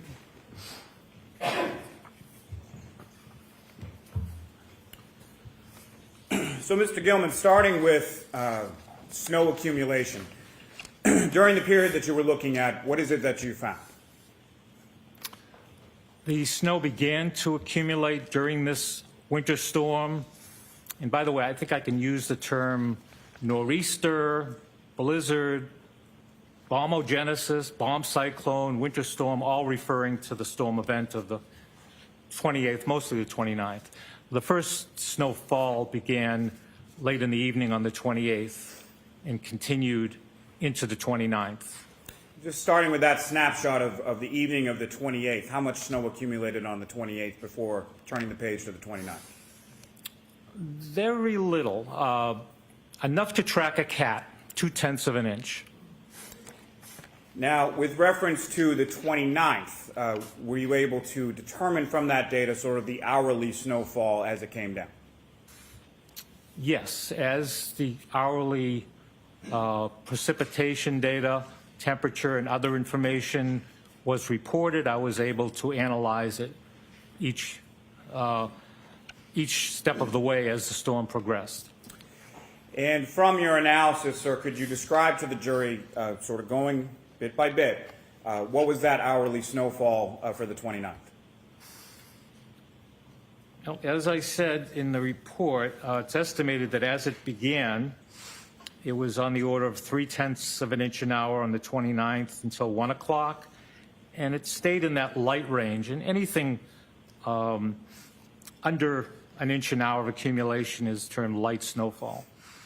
So that by 3 and 4 a.m. we were looking at 3, 4, 5/10 of an inch an hour. There started to be an increase more noticeable in the intensity by 5 a.m. with another inch, and then by 6 a.m. with another 1.2 inches. If I could stop you there just for one moment, Mr. Gilman. So from the time period from when the storm began on the 28th to the time period of 6 a.m. on the 29th, how much in total snowfall had accumulated at that point? I believe that was, do my arithmetic, 3.9 inches up to 6 a.m. And I'm sorry, sir, if you could continue now going forward from 6 a.m. on the 29th. Then we started getting into a more moderate snowfall, and again, that's an inch an hour more, so that by 7 o'clock was another inch and a half. By 8 o'clock, another inch, 1.1. And then by 9 and 10 o'clock, it was getting to be moderate to heavy snowfall based on radar returns, the next-rad radar information, based on the visibility reduction, based on the amount of precipitation that was melted in the rain gauges, based on other reports from cooperative observers. So that's on the order of an inch and a half an hour of intensity, and that continued through the middle of the day, rapidly accumulating on the ground, and it accumulated at even 2 inches an hour by the early afternoon before it started to wind down in intensity, as these types of storms always do. By 7 or 8 o'clock in the evening, it was back down to light snowfall, 1/2 inch to 2/10 of an inch, and the snowfall accumulation had ended by 10 o'clock at night. If I could take you back just a little bit to right before it turns from the moderate inch and a half per hour to about the lighter snow. About how much snow had accumulated at that point? Around 6 p.m. or so. Around 6 p.m.? Yes.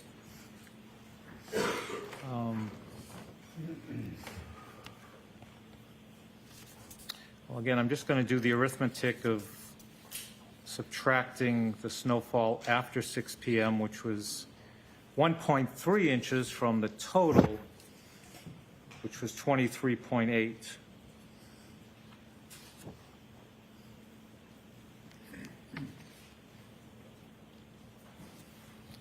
Do that arithmetic. 23.8 was the total snowfall, and 1.3, 22.5 inches. So that's 22 and a half inches, just short of 22, excuse me, just short of 22 and a half inches by 6 p.m. Is that correct? That's correct. And what was the total snow accumulation from the storm in its entirety again? 23.8 inches. Okay, so just short of 2 feet. Is that correct? That's correct. The biggest snowstorm in January in our history. Now, sir, have you prepared some visual aids to assist the jury with the snow accumulation? Yes. May I approach the witness again, Your Honor? Yes.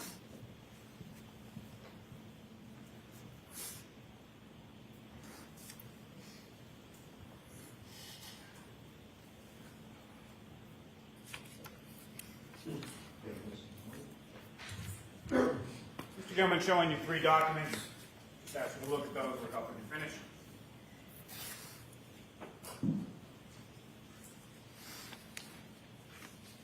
Yes, I've seen these, yeah. And what do you recognize each of those 3 to be? The first one is a storm warning report that was sent to our clients in this area regarding the upcoming snowfall, winter storm. And we began sending this type of a report, as I said, 3 days prior. This was one of the last ones that was sent as the storm was getting underway in this area. So this was sent by my colleague, my partner Bill Guile, at 8 o'clock that Friday evening. And it's a detail of when the snow is going to start, when the first inch will be on the ground, the total snowfall, the duration of the storm, and what's going to happen after the storm, which is also critical for our clients to know how to clean it up and what kind of post-storm conditions as far as temperature and other things to consider. So that's the heading of the form. Then we get into this detailed 6-hour time block series. And of course that begins at 6 p.m. to midnight, since this was issued at 8 p.m. And we talk about the weather conditions and how much, if any, snowfall. I don't mean to interject, but just you recognize what's on that, and that is a forecast that you sent out, correct? Yes. Our company sent out. My partner, Bill Guile, actually sent it. And the last 2 sheets that you have before you, what are those? These are images taken from one of those 3 sets I talked about. The for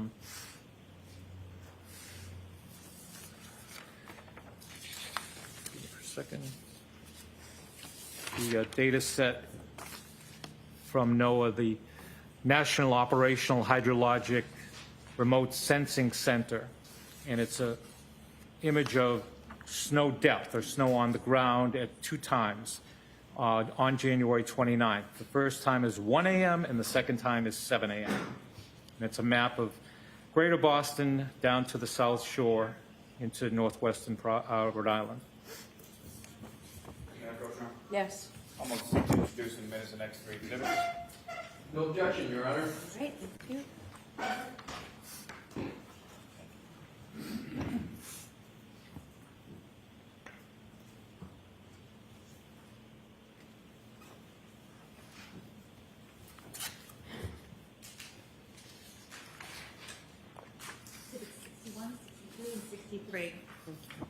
And again, Your Honor, may I return those to the witness? Yes. Thank you.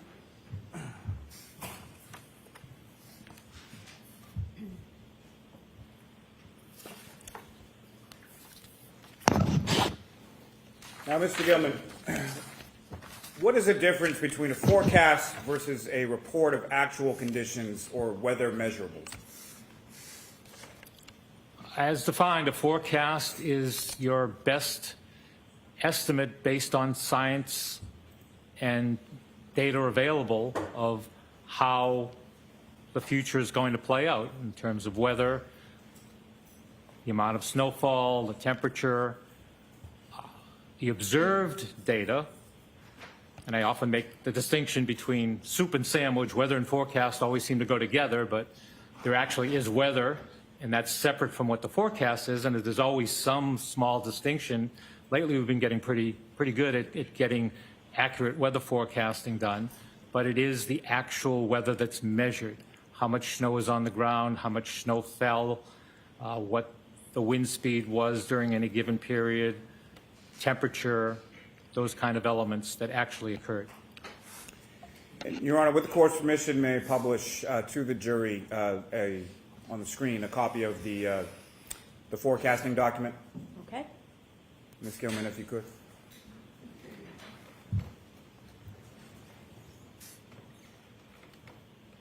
Thank you. And Mr. Gilman, what's up on the screen? Is that what you have before you as the forecasting document that's now been marked as an exhibit? Yes. Okay. And if you could, directing the jury's attention from left to right as far as the columns go, if you could walk the jury through sort of what we're looking at in this particular aid. Sure. So below the heading, I think I defined the heading just before, we have these 6-hour time periods. So the columns are the day, in this case today being Friday in this forecast, the weather, the amount in inches, that would be of snowfall, the temperature, that's the air temperature, and air temperature is taken 5 feet above the ground in a natural surrounding. The road temperature, also in Fahrenheit, and that is the surface ground temperature, which is very important to our clients. And then we have wind, both sustained and gusts. Below that, we have special notes to amplify our message. A lot of times people don't read everything, so we try to highlight what's important or add something that wouldn't be in one of those columns. And as far as the air temperature is concerned, as far as it being recorded, does that incorporate wind chill into that temperature, or is that something else? Wind chill is a calculated amount or figure of heat transfer based on how human beings react to temperature. So this is the actual temperature that would be measured on a thermometer. Okay, thank you. And Ms. Gilman, if you could scroll down. And again, on the bottom portion of this aid, again, if you could walk the jury through what we're looking for and what we're looking at, and specifically if you could draw their attention to the snow accumulation that's forecast in this. Certainly. The same applies to the columns. Now we're into the tomorrow. So since this was issued at 8 p.m. on Friday, tomorrow is Saturday. And we're going through each 6-hour period and how much snowfall could be expected. You see it starts with 3 or 4 inches and then ramps up as we get later in the morning to as much as 6 to 10 inches of snow. And you can calculate what that hourly rate might be based on the 6-hour period. We give that type of range because it's scientifically accurate. People really want to know every minute, every hour, and that's just not something that modern science can do. So we give this period to be as accurate as possible while still being extremely precise. 7 to 9 inches during the afternoon period, and then it winds down to 2 to 3 inches toward midnight. Thank you, sir. Ms. Gilman, you can take that down. Now, Mr. Gilman, the snow accumulation, how is that measured as far as the measurements that you get from each of these 3 sites? How is that measured at those sites? At Blue Hill Observatory, there's often an observer, a trained observer, making measurements. The standard is to use what we call a snowboard. And if any of the members of the jury do weather observing or no weather observers, you might be familiar. It's just like a piece of plywood, something that doesn't radiate like pavement would or a house would. Just something that would allow the snowfall to accumulate in a natural way, and then that's cleaned off every 3 hours, and those amounts are added throughout the duration of the snowfall event. So that's the way the observers at the Blue Hill Observatory literally have been doing that since 1885. When you come to Logan Airport, you don't have an observer right there. There was back in before the 70s, 80s, around that time period, before ASOS came into play. There were people that were in the weather office that would go out and make those measurements. Now they contract with an observer, and I'm not sure of the location right now or during this event in 2022. I believe it may be in Winthrop, but it's very nearby to Logan Airport, and this is a contracted observer that makes these measurements.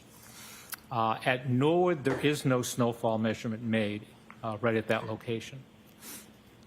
Now, you've used a term a couple times as far as heavy snow. What is, scientifically, what do you mean by heavy snow? Heavy snow, again, can be defined in 2 ways. Either by the reduction in visibility or by the accumulation rate. So it's an intensity of snowfall. And In terms of visibility, it would be less than a quarter of a mile, so something like 3/8 of a mile. That's when you get into the heavy snowfall range. Intensity, in terms of the way it accumulates, might be more familiar to most of us since we don't know what that visibility might or might not be, but it's 1.5 inches an hour or more.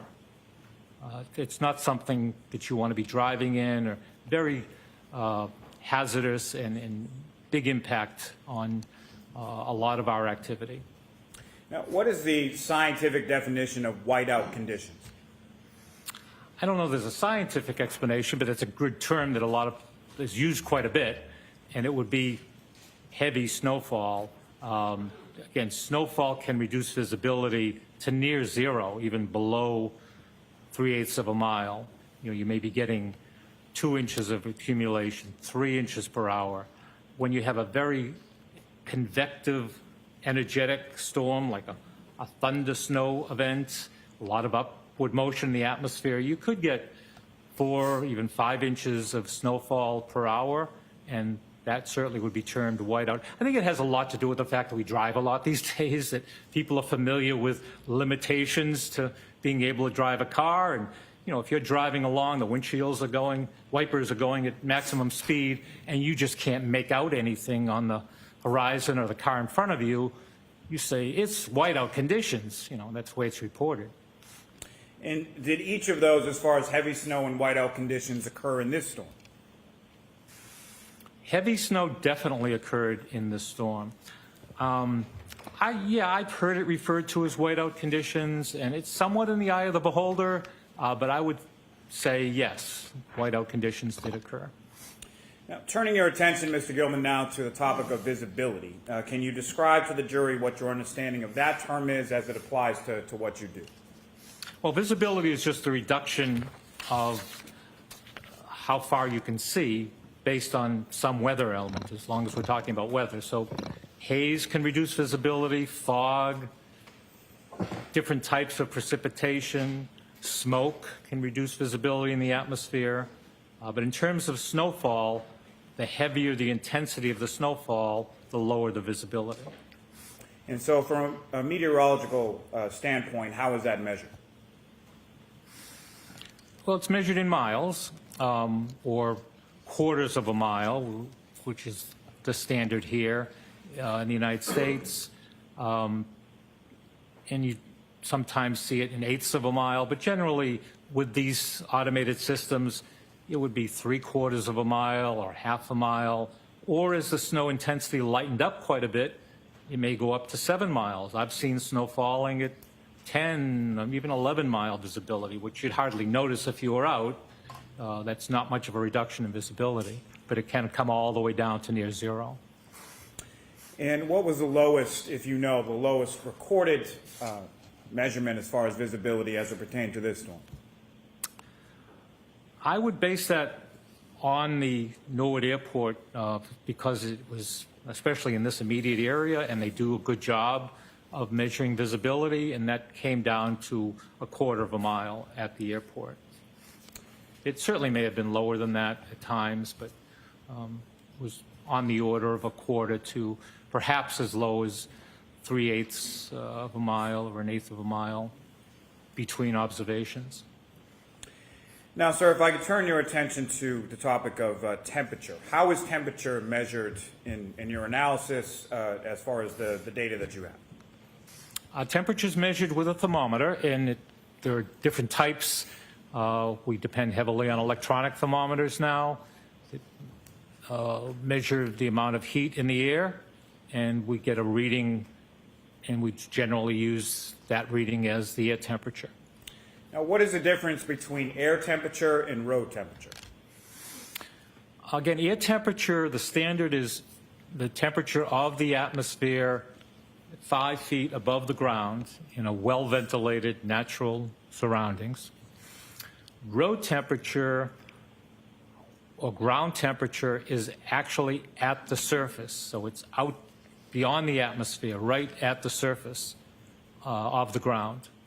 And what kind of tools are used or utilized to measure road temperature? There are basically 2 ways. One way would be to put some kind of sensing device, a probe, in the surface, just below the surface. And the other way would be to use infrared radiation. So you'd mount a sensor on a pole, and that infrared wavelength measurement would give you a road temperature, a surface temperature. Now, you mentioned earlier in your testimony that road temperature in particular is important to your clients. Why is that? And I've heard this so many times from our clients, you can forecast or expect an inch of snowfall or 3 inches of snowfall. If it's going to melt because the road temperature is 34 degrees or 35 degrees Fahrenheit, they don't really want to do anything. They don't want to put a lot of chemical down. They don't want to hire private contractors with plows. Whereas if it's going to accumulate, especially on the road surface, they need to be prepared. And there's so much demand now on having black pavement during winter storm events. There's so many automobiles on the roadways in this area that each of these municipalities is constantly under demand to make sure they do the best job they can. And in order to do that, they need to know what the road temperature is going to be or the ground temperature is going to be in order to best have snow and ice operations to meet those demands. Now, is there a difference, or what is the difference in the changes to air temperature as opposed to the change in road temperature? They're different substances, so they have a different pattern of temperature change. Air temperature changes much more quickly. And of course, when we're talking about temperature, we're talking about energy, the way the molecules in the atmosphere are moving. The faster they're moving, the higher the temperature, the more energy. So depending on what is causing that change in temperature, the atmosphere is going to react more slowly. The ground will react more slowly to the change.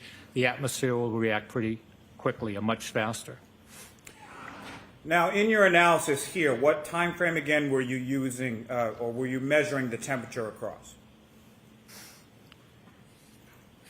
Let me ask you this way. You started on January 26th through the 29th, correct? Correct. Okay. And why is it specifically with temperature that you started on the 26th as opposed to anything else? I was asked to start on the 26th, and I said that's a good way to go because it establishes a period of seasonal freezing ground. It typically happens in this climate in the midwinter that our ground freezes.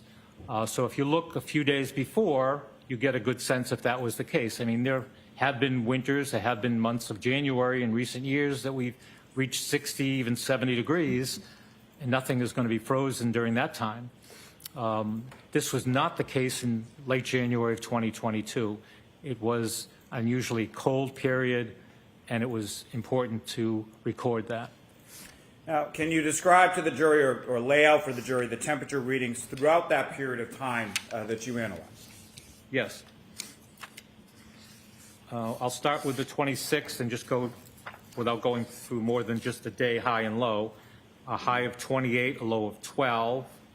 On the 27th, the high was 27 and the low was just 9 degrees Fahrenheit. On the 28th, Friday, the high temperature reached 36 and the low was 22. And then on Saturday, the 29th, the high temperature was 29 and the low was down to 15.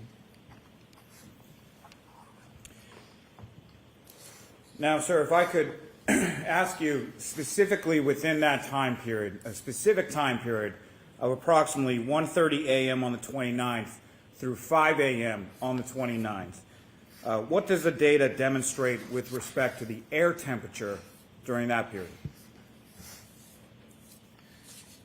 From 1:30 to 5:30? Yes, please. On the 29th? All right, I'll consult this data from Norwood Airport if that's the way we should look at this. I would suggest to do that. And at 1:30, the temperature was 31. by 5:53 in the morning, it was down to 24 degrees. During that time period, before that, is the temperature relatively stagnant during that time period of 1:30 to 5 a.m.?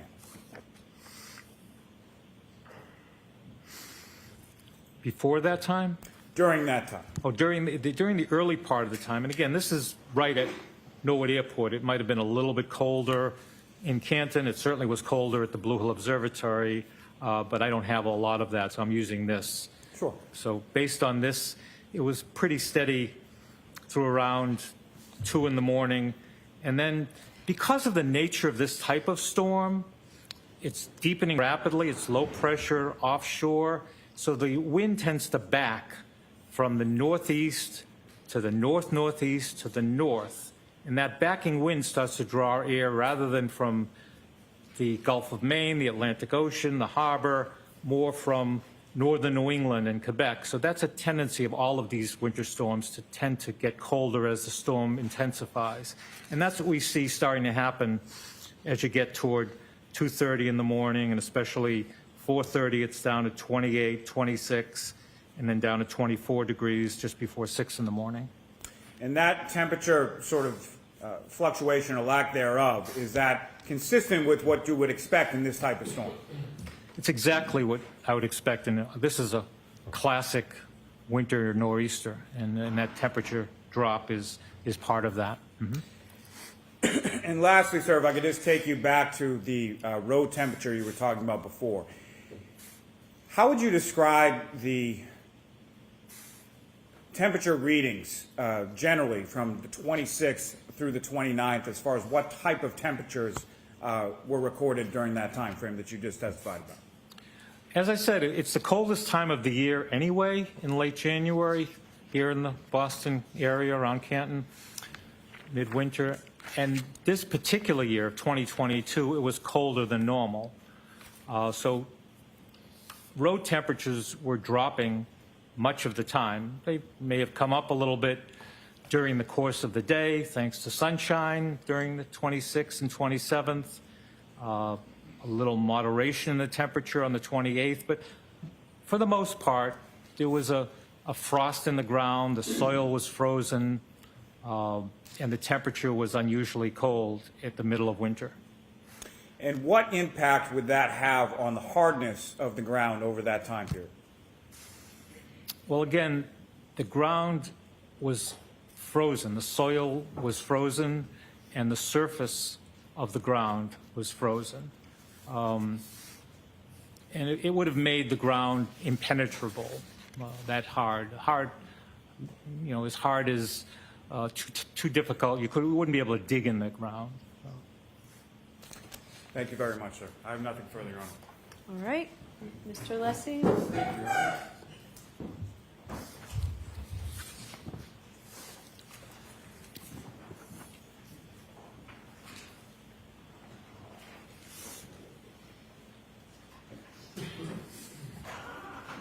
I approach, Your Honor? Yes. Thank you.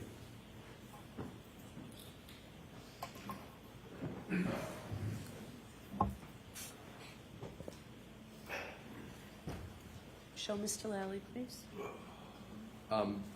With regard to Mr. Lally and myself, we have agreed I'd like to address the court with a stipulation, and with regard to the document we stipulated into evidence, to expedite matters. Yes, Your Honor, may we approach this very briefly? Okay.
Thank you, Your Honor. Thank you.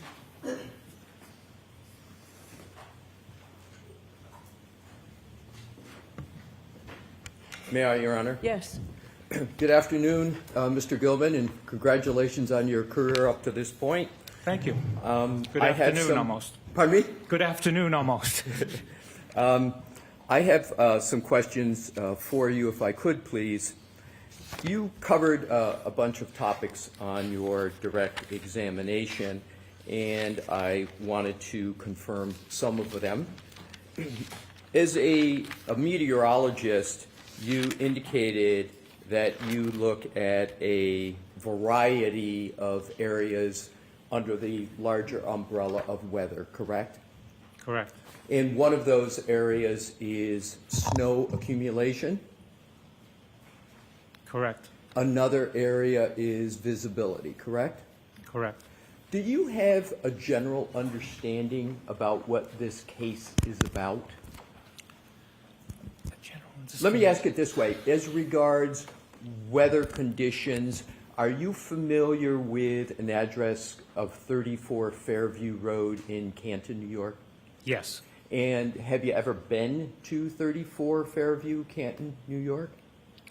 Not New York. This is I'm we're in sorry, Massachusetts. I'm sorry, Massachusetts, Okay. sir? Yes. I've been in many parts of Canton. I don't believe I've ever been to 34 Fairview. Are you generally familiar with that area? Yes. And you've mentioned the Norwood Airport on your direct testimony, correct? Yes. And is the general area of Fairview, is that in close proximity to the Norwood Airport? I mentioned it's a mile away. Right, so it's fairly close, right? A mile. Right, so you would expect that the readings you talked about on your direct examination would have a direct bearing and relevance to the 34 Fairview Road in Canton, is that correct? Yes. Relevance, yes. Yes. So what I would like to do is to draw your attention to the exhibit that was just marked, if Your Honor. We have that. May I approach, please? Yes. Thank you. Mr. Gilman, this is Exhibit 64. If I could hand that to you, please. Thank you. And you can keep that in front of you. If you could publish. Excuse me, Your Honor, may I publish? Yes. Thank you.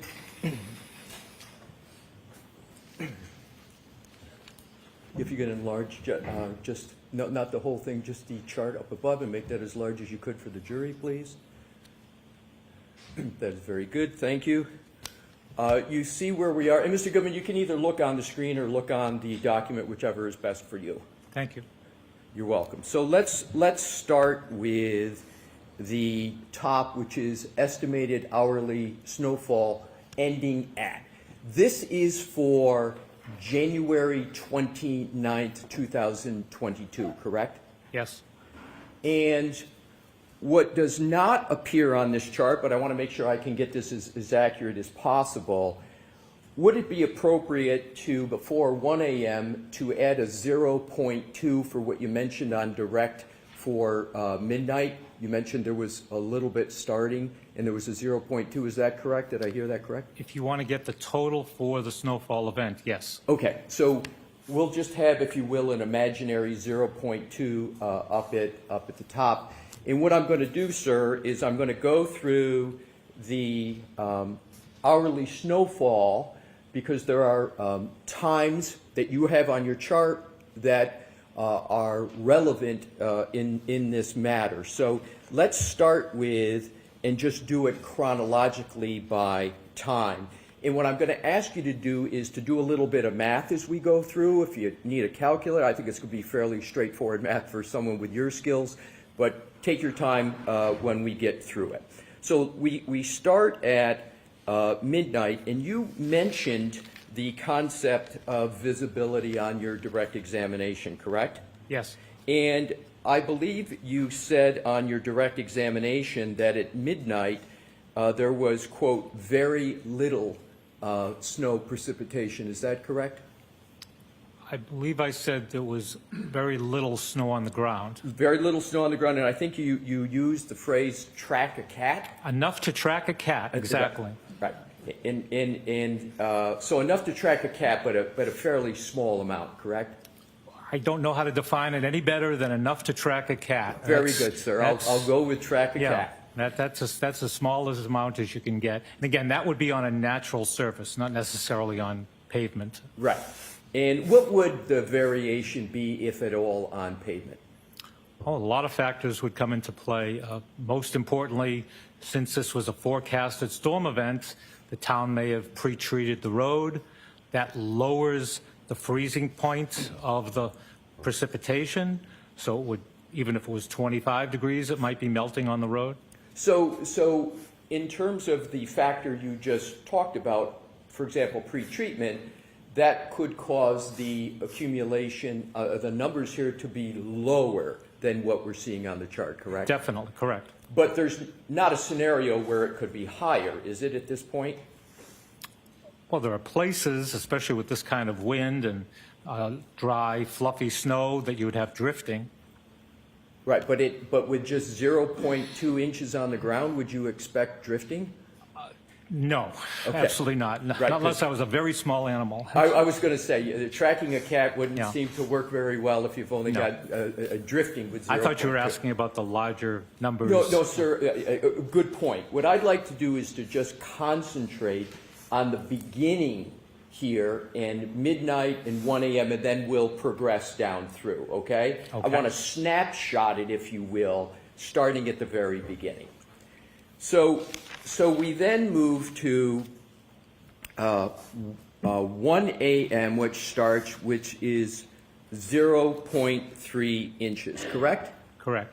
Now, if you add, and it seems like to be most accurate, to each number here, we would add a 0.2 to get the total, correct? Correct. So if we go to 1 a.m. on January 29, 2022, we've only got 0.5 inches of snow per this chart, correct? Total so far, yes. And that could, on the road, that could be less because of municipal pre-treatment. If they pre-treated for the storm, they could have put some chemicals down that would have caused a melt and therefore less. That's a possibility. That's one factor. Another factor would just be the road may be warmer for a number of reasons. So that could be another reason why it might be less, another factor. Absolutely. Okay, so now let's go to, I want to go between 1 and 2 a.m. Let's assume a time of 1:45 a.m. on January 29, 2022. Is it correct that the accumulation would be less than 0.8 inches at that point, according to your chart? By 2 a.m., it would be less than 0.8, yes. Therefore, correct. Therefore, by 1:45, it would be less than 0.8, yes. Right, so- Or equal to, if yeah. I'm sorry, I didn't mean to interrupt you, Less sir. than or equal to. Right, so you used 2 a.m., right, which would mean that it was 0.8, correct? Correct. And then if you work back 15 minutes, at 1:45 a.m., it would be less than 0.8, correct? If it was still snowing in those 15 minutes. Right. Yes. So, but I just want to focus on the number. Yeah. At 1:45 a.m., it's less than 0.8 inches, correct? It's less than 0.8 inches. Yes, Okay. right. Alrighty. So, and that is, to state it another way, is it correct to say it's just 0.8 of an inch? Is that correct? 0.8 is 0.8 of an inch. yes. Right. Another way to say it. So, in terms of the time now, and this may get a little more complicated, sir, but if you take just the time between 1 a.m. and 1 a.m. and 2 a.m., So you've got 0.8. You would have under at 145, is it correct you would have only 0.35 inches accumulated of the 0.8? You follow my math, sir? I'm not sure what I follow in that sentence. Did you ask me how much snow fell between 1 a.m. and 2 a.m.? That's another way of asking the question. Okay, between 1 a.m. and 2 a.m., 0.3 of an inch is the estimated snowfall. Right, very well. And so what I'd like to do now is to move down the chart to 3 a.m. How much snow has fallen or accumulated between 12 a.m. and 3 a.m.? It would be 1 inch. Right, and is an inch, and you're in the measurement business, about the size of a thumbnail? Yeah, I actually use the knuckle on my thumb to the end of my thumb as an inch. Right, so from the knuckle of one's thumb to the end of the thumb is 1 inch. Right. And under your terminology on direct, you had used the term very little.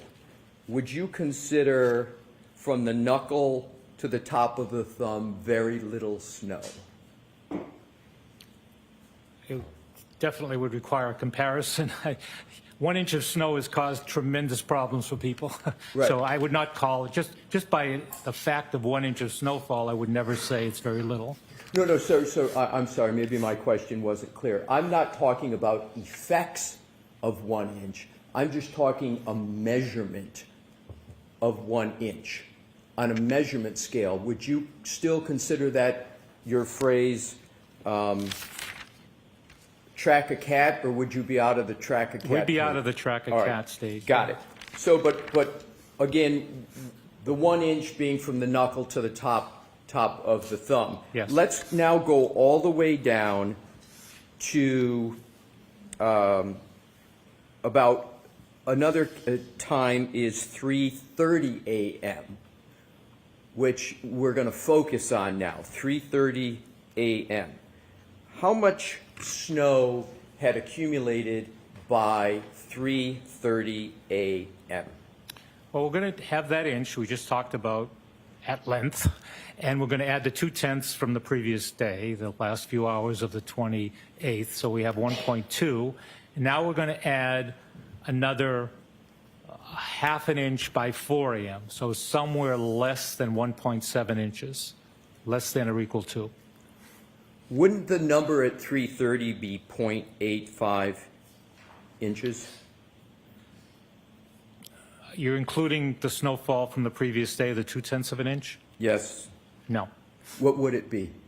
As I said, there's 1.2 inches up to 3 a.m., and then we're adding some amount before 4 a.m. Unknown how that was distributed within that hour, but something like 1.7 equal or less than total. How about the accumulation between 1 a.m. and 3 a.m.? How much accumulation for that time period? Between 1 a.m. and 3 a.m., so we have 0.3 of an inch up to 2, and another 0.4 of an inch, to a total of 0.7. So between 1 and 3 a.m., there's only an accumulation of 0.7, correct? Correct. Inches. Correct.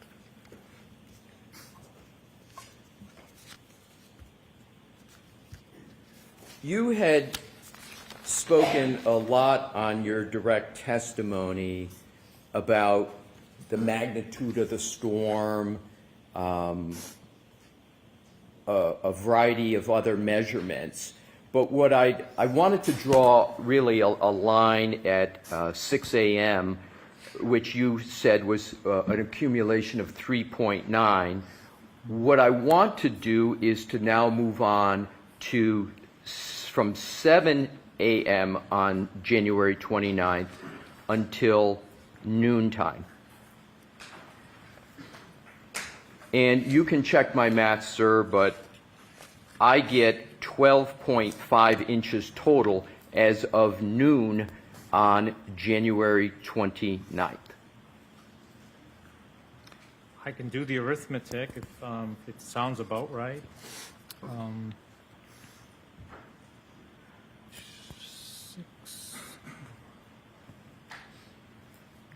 8.6 inches fell up until noon, starting at 6 in that time period, which is about the amount we forecast. And did you ask about the total going back to the night before, or Yeah, the total starting at midnight, starting at midnight? right, going until noon, so it's a 12-hour period of the same day, January 29th.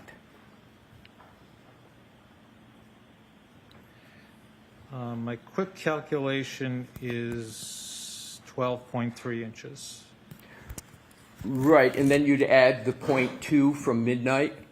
Previous to midnight, yes. Right, so 12.3 is what shows with all those numbers, but then you have to add the 0.2 from midnight, which would get you to 12.5, correct? Exactly, yep. Good.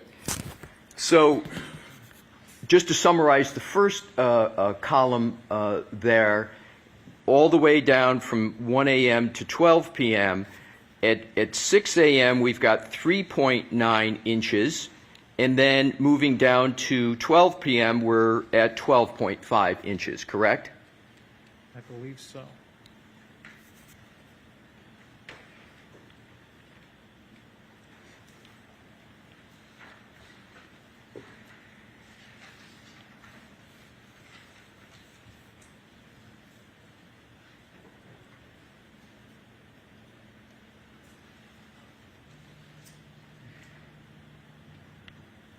Sir, tell me when you're Yes, yes.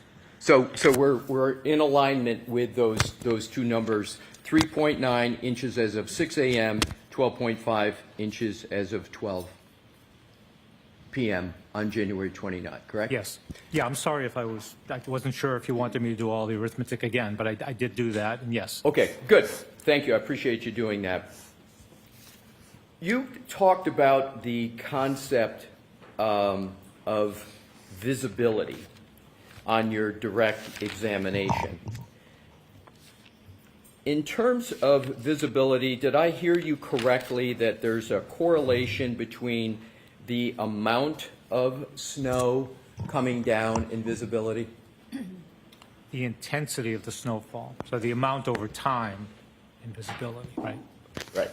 So the intensity or amount over time. How would you describe visibility from 12 midnight or 12 a.m. on January 29th until 1 a.m., that 1 hour period? How would you describe visibility?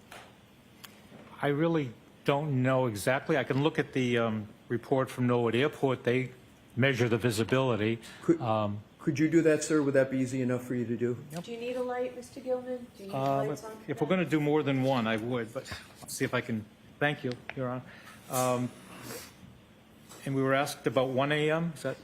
Yes, visibility at 1 a.m. Okay. Visibility reported at 1 a.m. was 1.2 miles in light snow. And what does that mean, a visibility of 1.2 miles? 1.25 miles, 1.25 miles. That means that anything that was more than 1.25 miles away from the observer would be hidden by the snowfall. You wouldn't be able to see it. And what does it mean if it were the visibility was less than 1.25 miles? And as the visibility lowers, you can your ability to see objects in the distance is reduced. So assume, sir, that somebody is 30 feet away from an object they want to see, and the visibility is 1.25 miles. Would they be able to see that object based upon your experience with visibility and your career in that area? All other things being equal, yes. Right. So would it be fair to say visibility would be good for 30 feet if it's a 1.25 mile and beyond? Can you answer that, Mr. Gilman? Can I further explain to the jury about visibility? Thank you. You know, a term like good for visibility would generally apply more toward 8 miles, 10 miles as good visibility. So it's hard to say that anything under 3 miles. For instance, we go from calling visibility reduction in haze to fog. Once it's really the same atmospheric phenomenon, but once you get below 3 miles, we call it fog or dense fog.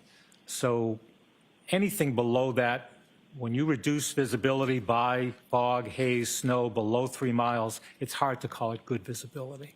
But if something is at 1.25 miles, there's visibility, correct? Of 1.25 miles, yes. There is And again, if I could explain for the jury, a lot of this is developed for aviation. Right.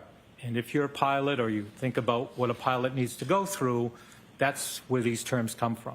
I understand, sir, but you are in the weather forecasting business, correct? I sure am, yes. And you, and weathercasters, we all here on TV talk about visibility on their forecast, correct? Correct. And they're not talking just to pilots, right? They're talking to people who are going to drive, people who are going to walk, is that correct? And it is a challenge to communicate that, yes. But sir, my question is, when someone, a weathercaster, a weather person is talking about visibility, the main target audience are for people who are going to be driving or walking, correct? There's not pilots that they're giving. Well, I don't know, but I would never expect, and I do broadcast meteorology, a broadcast meteorologist to say visibility was good if it was less than 1.5 miles. Yeah, sir, I appreciate that, but my question's not, I've left whether it's good or not. I'm talking about the purpose of weathercasters speaking about visibility. Yes. You had indicated in your earlier answer you had tethered it to pilots, but there's also an application of the visibility concept for the rest of us in the world who drive and walk, correct? Yes, Isn't it useful for that? Absolutely. I'm trying to answer your question about whether the visibility was good. Right, but but I'm not asking that question anymore. My question is just, I only know what you asked me. All right. I'll try it a different way. Visibility is a concept that is used by weathercasters to assist people who are going to be walking or driving. Is that correct, sir? Yes. Thank you. So now let's go on to the concept of temperature. You mentioned the concept of wind chill on your direct examination. You recall that, sir? I was asked about it, yes. Yes. Does wind chill have a relationship to temperature, and if so, what is it? It does have a relationship to temperature. It's a complex function that was developed by the U.S. Air Force in the 50s to help produce cold weather gear. And it was determined that wind had a major impact on our military in terms of what type of gear they needed, in addition to how low the temperature was. So it's a measurement of temperature to begin with, and then there's a complex function applied based on the wind speed to come up with how that air temperature, how that air is going to impact the human body. So is it fair to say that if you have a temperature, and what I wanted to do is to go to the temperatures that you gave on your direct examination, is it accurate to state that, for example, on January 29th, I believe I heard you say there was a high of 29 and a low of 15. Is that correct, sir? Yes, that was my report based on all those 3 locations, yes. And you had also testified about wind speed and wind gusts as well. And can you state, if you have it in your notes, I do, yes. It was wind in the speed? report, yep. Yep, and what was the wind speed? The- Average and then high gusts? Sure. 23 miles an hour with frequent gusts of 47 miles an hour. So what does your number 23, how does that affect temperatures of 29 and 15? It makes that air feel much colder. So that air, that 20-degree air, did you say 20 and 29, sir, and 15 were Okay. the numbers you had given? that range for that day? Sure. Yeah. So it makes that air temperature feel colder, and it allows that air to take heat out of your body more efficiently and more rapidly. So it feels much colder, and we can calculate roughly how it would feel if there was no wind at all. And sir, thank you. You've gotten right to my next point, and I only have a few more questions left for you. So if you have the highest temperature on the 29th of 29, January 29, 2022, do you know what the wind chill factor would do in terms of a calculation number to bring that 29 number down? Do you know what that number would result in applying the most conservative wind speed of 23? I wasn't asked to calculate that, no? Would it be less than 0? Just an estimate, Based on the 29 temperature? based on the 29. No, Would it I be don't in- believe so. Would it be in the teens? Yes. So the 29 would be in the teens, and then for the low of 15, approximately what number might that get down to? Again, depending on the wind, if you looked at 5 miles an hour, again, it wasn't that wind all day, and that 15-degree might not have been corresponding to any wind at all. Just using your average that you used on direct of 23. The average wind, again, made it feel much colder, bitterly cold, extremely cold when you were out in the highest wind at the lowest temperature. So it may have felt like 0 to even 10 below 0 at the lowest temperature and the highest wind gusts. So if I got that correct, so 15 was the lowest temperature you gave on direct on January 29th, and you state that it would be, with the wind chill using about an average of 23, would be 0 or maybe minus 10. Is that the number correct? Again, I'm just guessing. I didn't do the calculation. I wasn't asked to do the Fair enough. calculation. But based on my experience of reporting in this area for 45 years, I basically get the idea of what it's like when the temperature's that low and the wind is that high. Yeah. Right, and if we could please have the chart published back up, please. You can keep the lights on, you just make it larger. I want to make sure Mr. Gilman has some facile with his notes. Okay, so is it correct to say that if the total accumulation for the storm was 23.8 inches, that the vast majority of that accumulation came well after 6 a.m.? Yes. And as of 6 a.m., we've only got 3.9 inches compared to what the storm ended up at about 23.8. And then importantly, from midnight on January 29th until 3 a.m., we've got just 1.2 inches, correct? Exactly. May I have a moment, Your Honor? Yes. Thank you. Please bear with me a moment, Mr. Gilman.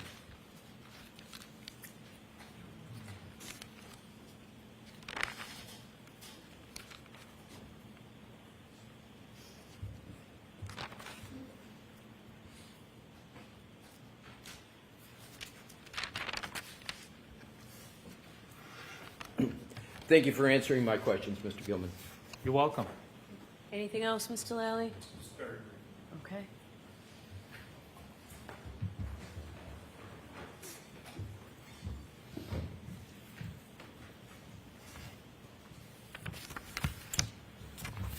Mr. Gilman, you were asked about the snowfall between 12 a.m. and 1 a.m. How much snow again was there during that time frame? During that time frame, about 3/10 of an inch. Okay. And during that time frame was probably the least amount of snow that was on the ground during the course of the storm, correct? During that hour or two previous. Yeah, there was really, in fact, I have this chart I showed, the graph, the map. It just showed a trace, a zero. There was less than an inch on the ground. And we measure snow on the ground in whole numbers, so it would either be 1 inch or 0. And so that would be during what you've characterized as the track-a-cat stage, correct? Yes. And so it's during that track-a-cat stage that there's the least amount of snow between the frozen ground and anything that may come down on top of it, correct? Yes. Now, as quickly as it applies to visibility, when you were asked about visibility in 30 feet, you said all other things being equal. What are some of the things that would make it unequal? A car in front of you, a building in front of you, a person, anything other than weather, and there are other types of weather that can lower the visibility besides snowfall, including fog. So darkness, as far as nightfall versus daytime, that would have a negative impact on your visibility? Objection, Your Honor. Sustained just. What about lighting? How would Lighting? lighting impact the visibility of an object? I really can't say. Lighting, obviously, you need some light to see anything. That's really all I could say. And lastly, sir, as far as wind chill is concerned, again, could you explain to the jury exactly what is wind chill? What is it measuring?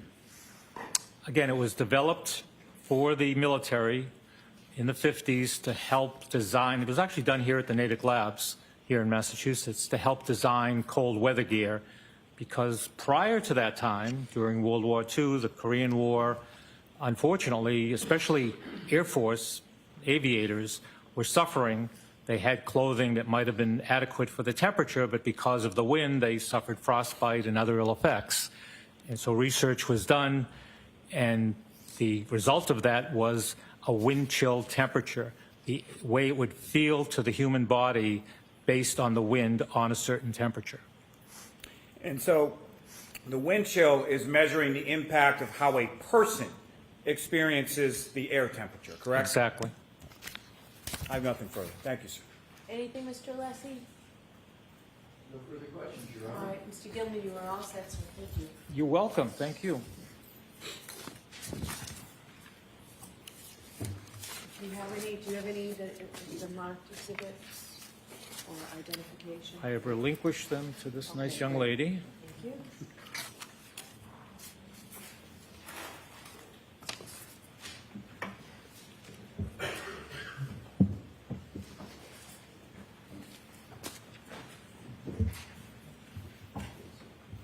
So follow me.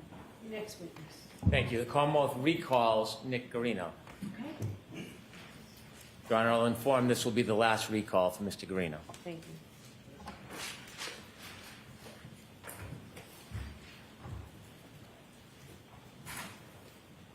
Follow me, please.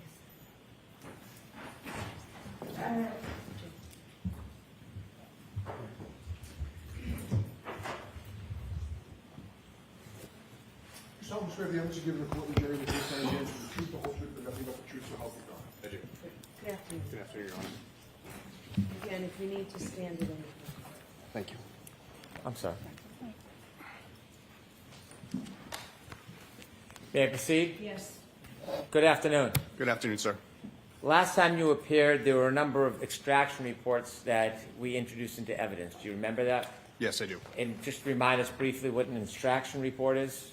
It's the information from the cell phones that I pull out via Silver.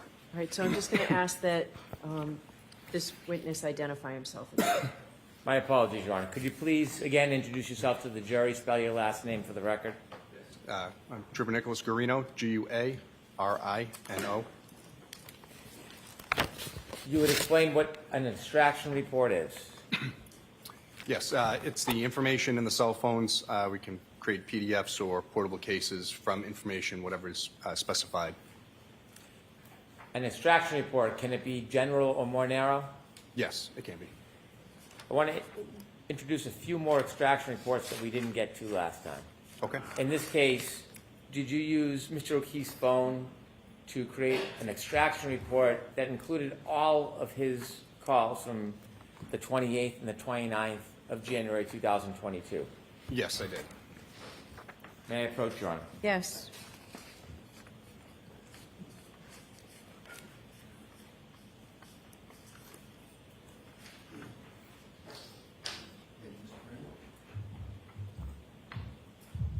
And your document, do you recognize that document?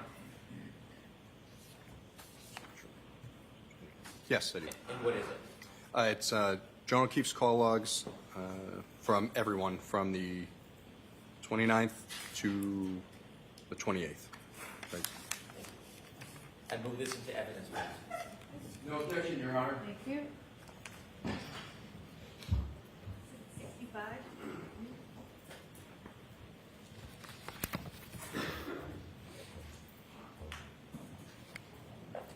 Did you create an extraction report that included a text message between the defendant and Jennifer McCabe?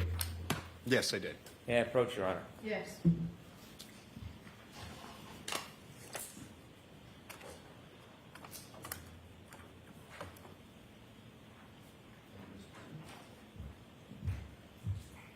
And your document, do you recognize that? Yes, I do. Can you tell us what that is? Yes, it's the text chain from the defendant to Jen McCabe. I move this into evidence, please. No objection, Your Honor. Thank you. 66.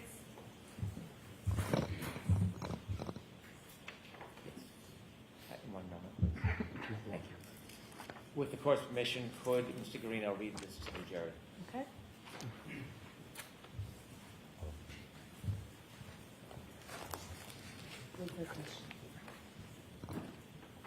Could you kindly read that and explain it to the jury? With all the information on it. Yes. This is from the defendant to Jen McCabe, 7:26:52 a.m. on the 29th. It says, "Can you send me Kerry's number?" Thank you. Did you further create an extraction? Sorry, Mr. Brennan. In terms of that reading of the document, you just have to check on that piece.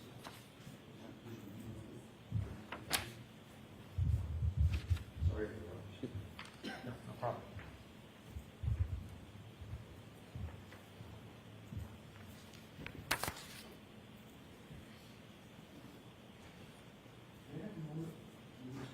Yes.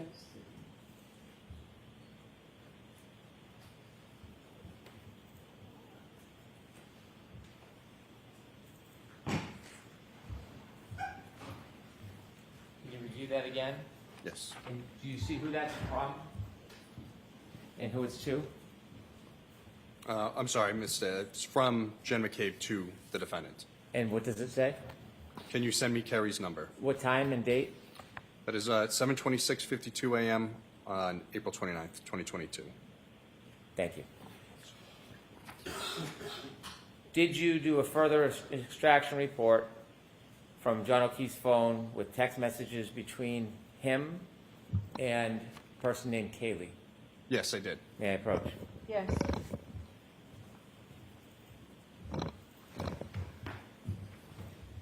You recognize that?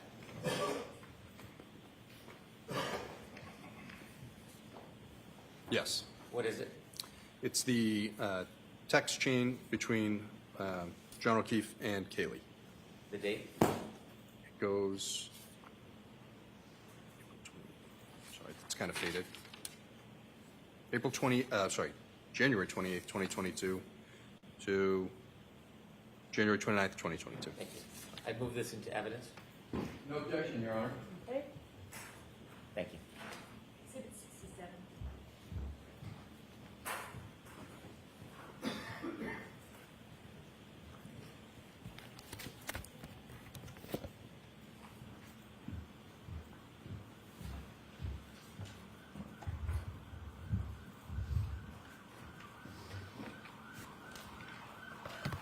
Trooper Garino, we're done with extraction reports.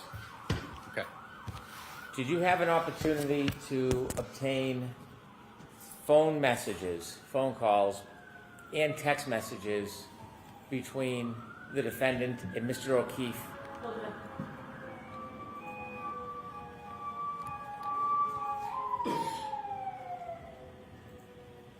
Thank you. Thank you, Your Honor.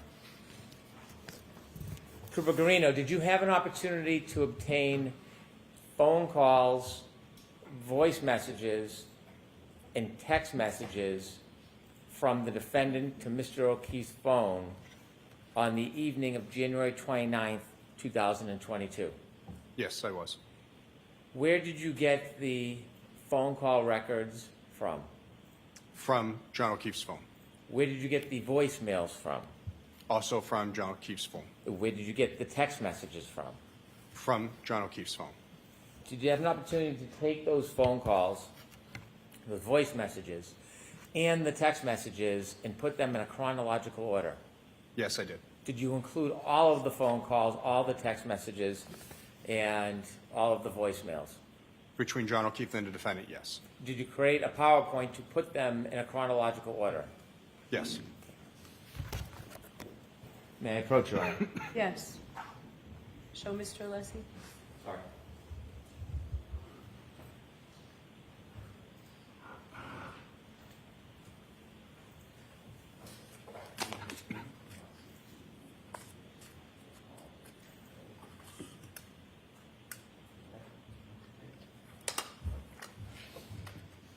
Showing you a binder, sir. Could you open it up? Tell us what this is. Yes, this is the phone calls and text messages between the defendant and John O'Keefe, as well as the voicemails.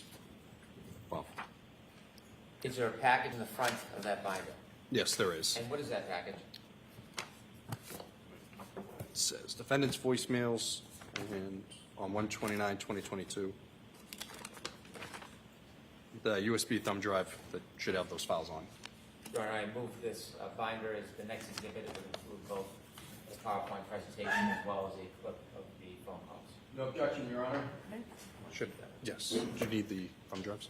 I don't. Okay. Mark this, please.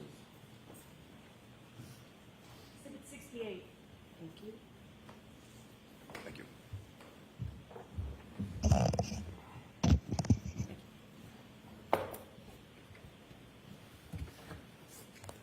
With the court's permission, I would ask that Trooper Garino take us through the PowerPoint presentation. Yes. Thank you.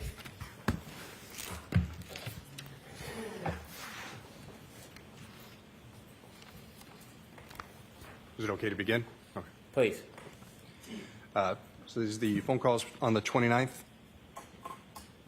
So at 12:35 a.m., the defendant calls John. That phone call is not answered. 12:34:09 a.m., the defendant calls John. It's not answered. 12:34:38 a.m., the defendant calls John. It's not answered. 12:35:09 a.m., the defendant calls John. Not answered. 12:35:35, the defendant calls John. It's not answered. 12:36:09 a.m., the defendant calls John. It's not answered. Trooper Garino, let me stop you there for a second. Did you look into any internet connection between the defendant's phone and the router and the internet connection at Meadows Ave, John O'Keefe's home that night? Yes, at 12:36:39 a.m., the defendant's phone auto connects to the Wi-Fi PatsFam 123. Are you familiar with the router at Mr. O'Keefe's home? I have not done a look at it in person, but that's the no network that's listed under it. There's two, PatsFam 123 and O'Keefe 74. Did Two you names learn listed. the range that a connection must be in order to connect to his router? Yes, so depending on the router, it's either a 2.4 gigahertz or a 5 gigahertz radio band or signal band, I should say. Depending on which one it's connecting to, which band, it's either 150-foot indoor range or up to 300 feet outdoor. So again, when you pull into your home, sometimes you can still be connected to your home Wi-Fi in the driveway. And again, can you give us the time of the connection between the defendant's phone and Mr. O'Keefe's router at Meadows Ave that night? Yes, 12:36:39 a.m. Please continue. At 12:36:40 a.m., the defendant calls John. It's not answered. At 12:37:08 a.m., the defendant calls John, and voicemail number 1 is left with voice. Ms. Gilman, would you kindly play the voicemail for 12:37:08?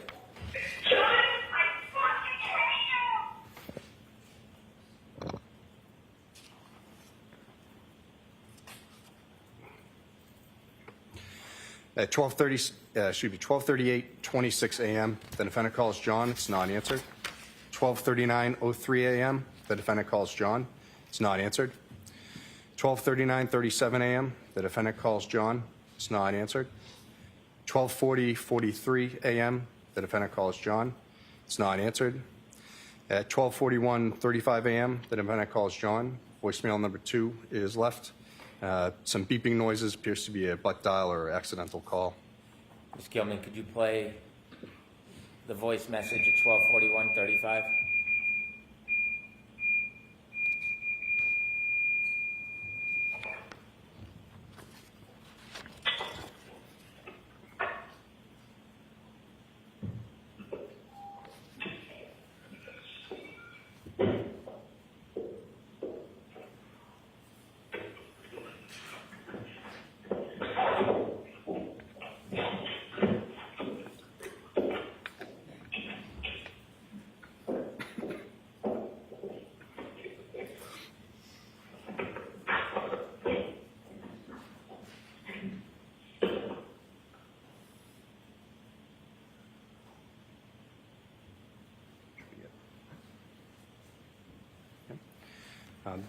The defendant then texts John O'Keefe at 12:55:31 a.m. on the 29th, "I'm going home." The defendant texts John O'Keefe, "See you later," at 12:55:50 a.m. on the 29th. At 12:58:19 a.m., the defendant calls John. It's not answered. 12:58:47 a.m., the defendant calls John. It's not answered. 12:59:24 a.m., the defendant calls John. Voicemail number 3 is left with voice. Ms. Gilman? John, I'm here with your fucking kids. Nobody knows what the fuck you are, you fucking pervert.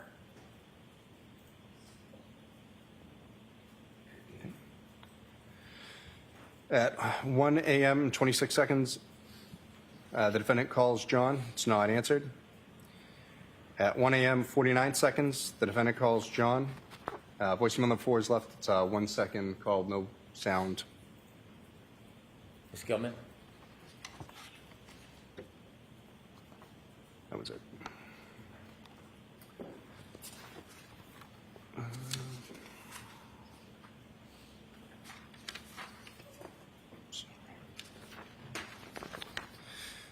The defendant texts John O'Keefe, "Your kids are cucking alone," at 1:02 a.m. on the 29th.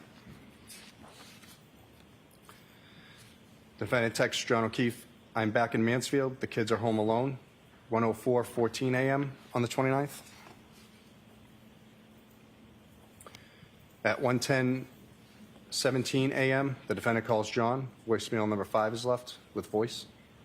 Ms. Gilman? Yeah, it's 1 in the morning. I'm with your fucking niece and nephew. You fucking pervert. You're a fucking pervert.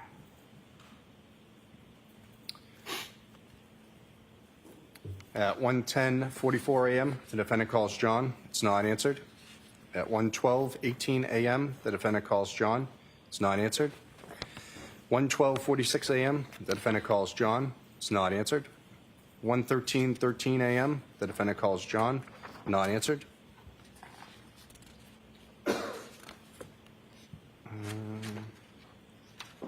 Sorry.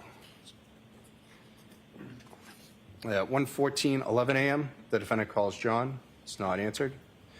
1:14:44 a.m., the defendant calls John. Not answered. 1:16:10 a.m., the defendant calls John. Not answered. 1:16:38 a.m., the defendant calls John.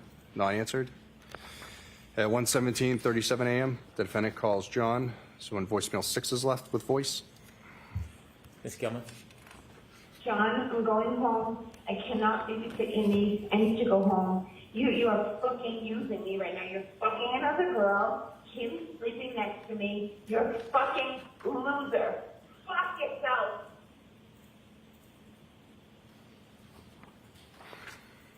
At 1:18:38 a.m., the defendant calls John, not answered. At 4:38:14 a.m., the defendant calls John, not answered. 4:38:49 a.m., the defendant calls John, not answered. 4:39:39 a.m., the defendant calls John, not answered. 4:40:05 a.m., the defendant calls John, not answered. 4:42:05 a.m., the defendant calls John, not answered. 4:42:54 a.m., the defendant calls John, not answered. 4:45:10 a.m., the defendant calls John, not answered. 5:04:27 a.m., the defendant calls John, not answered. 5:21:28 a.m., the defendant calls John, not answered. 5:21:58 a.m., the defendant calls John, not answered. 5:23:26 a.m., the defendant calls John. Voicemail number 7 is left with voice. Ms. Gilman?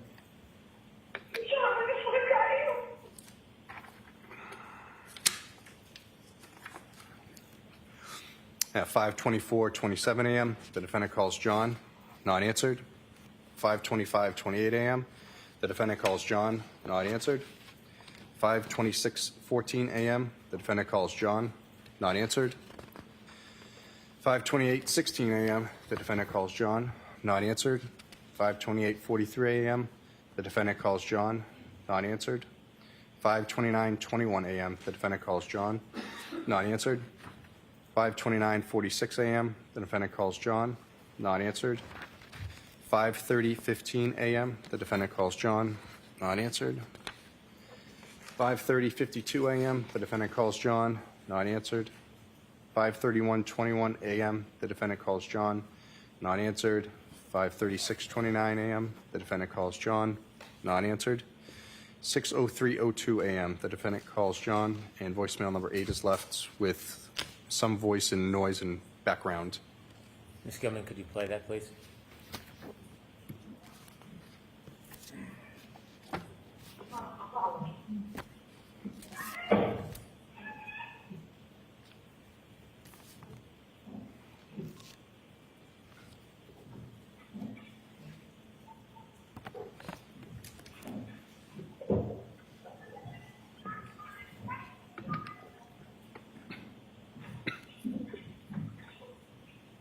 Yes, I need someone to see 34 beautiful kidnapped living in Pepper's snow.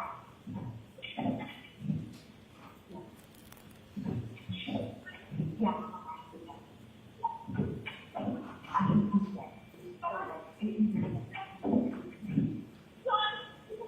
Okay, I know. Where's the blankets? I don't see blankets, Harry. Yes, I need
If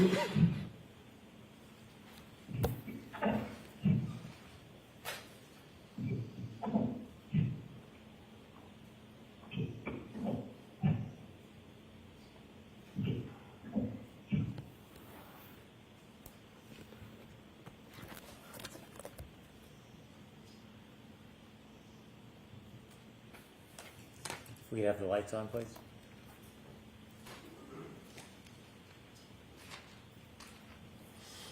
I have no further questions. All right. Mr. Alessi, does this seem like a good time to take the luncheon recess? Yes, Your Honor. Okay. All right, so folks, we will take a 45-minute luncheon recess. Court, all rise, please. Jurors, close your notebooks and follow me. Goodbye.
Welcome to Zoom for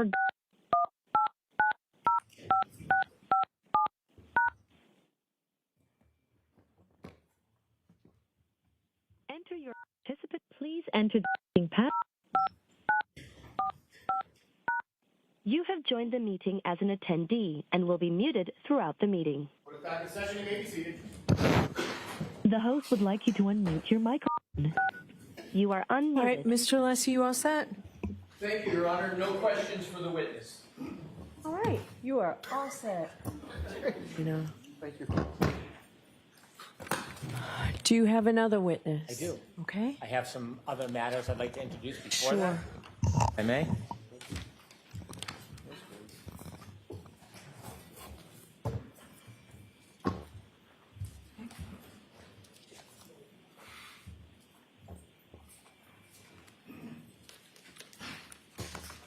Your Honor? Yes. I'd like to introduce clip 1 and play it for the jury.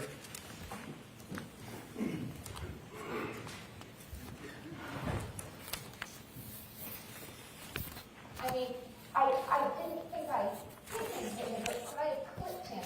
Could I have tapped him in the knee and incapacitated him? He didn't look mortally wounded as far as I could see, but could I have done something that knocked him out and in drunkenness and in the cold did he come to again? And this would have been the moment you would drop him off at the party. Yeah, would have had to.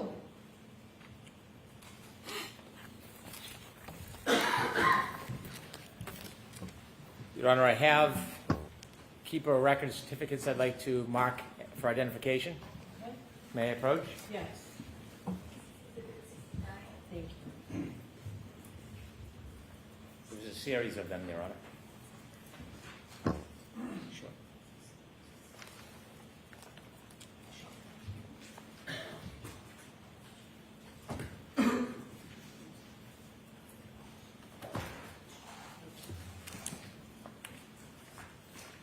And these are all for identification.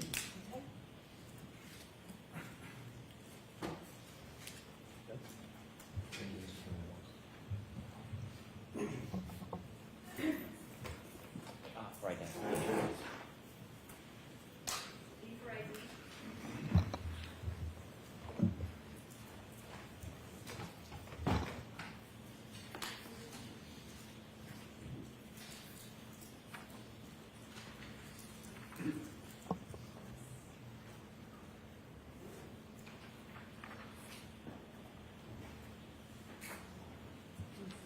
Thank you.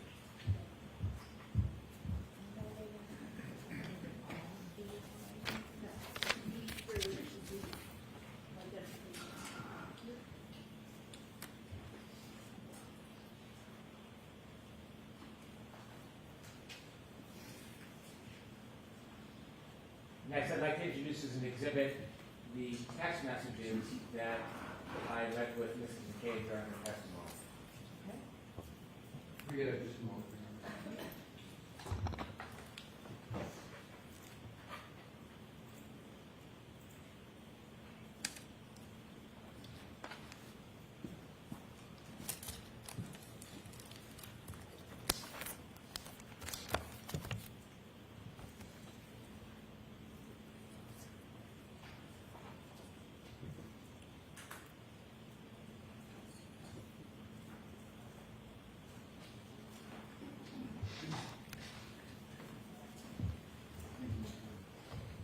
I'd move this into evidence, please. All right. No objection, Your Honor. Thank you.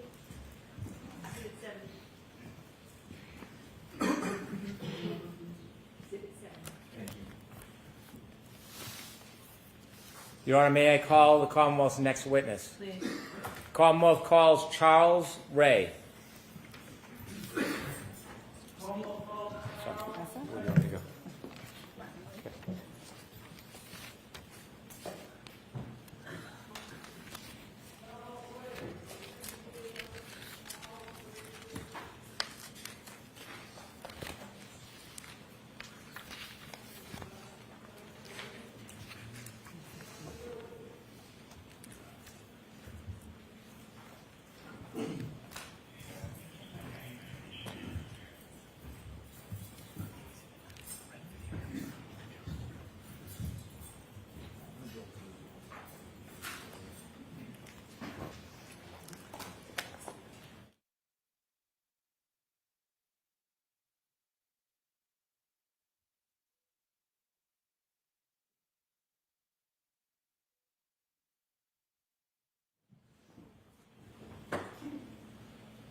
If we could, we'll call a different witness who's available.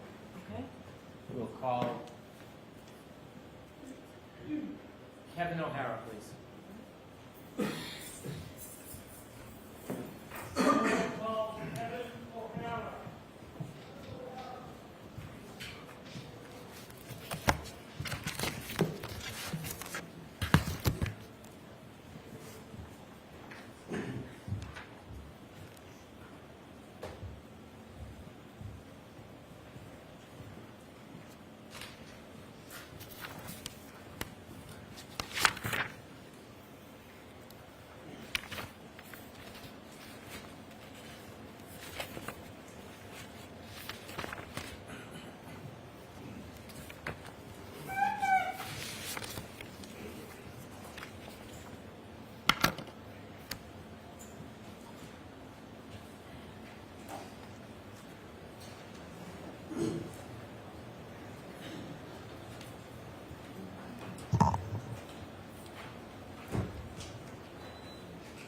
I'll see counsel at sidebar, please.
All right, Mr. Brennan, the next witness for the Commonwealth is who? We're going to return to Charles Ray, please. Okay. Jurors, thank you for your patience.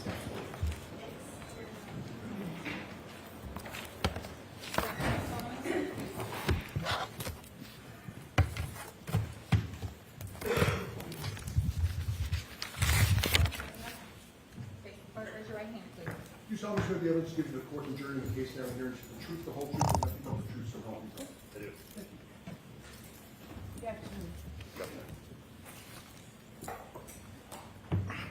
All right, Mr. Brennan, whenever you're ready. Thank you, Your Honor. Sir, could you please introduce yourself to the jury? Yes, good afternoon. My name is Charles Ray. I'm a lieutenant with the Canton Police. Last name R-A-E. How long have you worked for the Canton Police Department? Approximately 25 years. And when were you assigned lieutenant? Approximately 10 years ago. I want to go back to January 29th, 2022. Do you remember that morning? Yes. Were you working that morning? Yes, I came in for the day shift. When you first came in for the day shift, did you have any particular duties or responsibilities? I would have been a patrol shift commander for the 7:45 a.m. to 3:45 p.m. Incoming shift. Had you learned about an event that occurred at 34 Fairview Road? I had.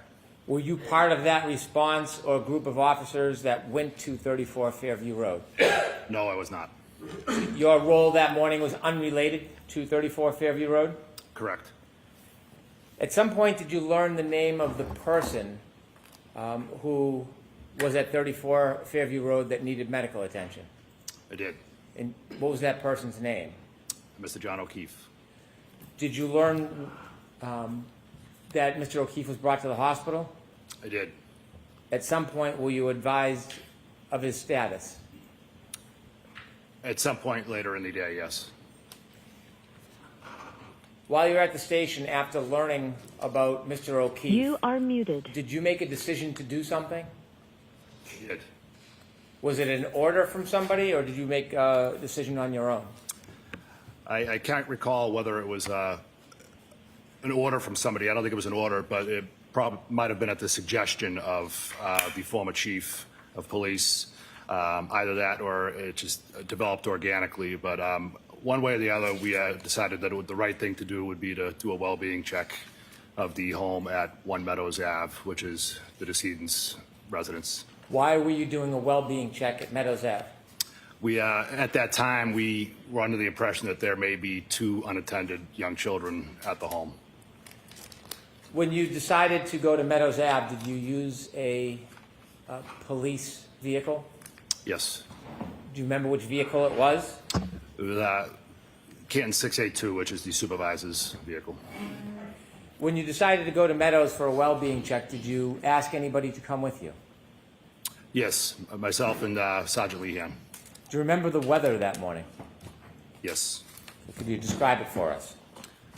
There was a well-forecasted snowstorm that had already began, and it was starting to pick up intensity at that point. At this point, I had moved to admit the dash cam video from Cruiser 682. Okay, No objection. thank you.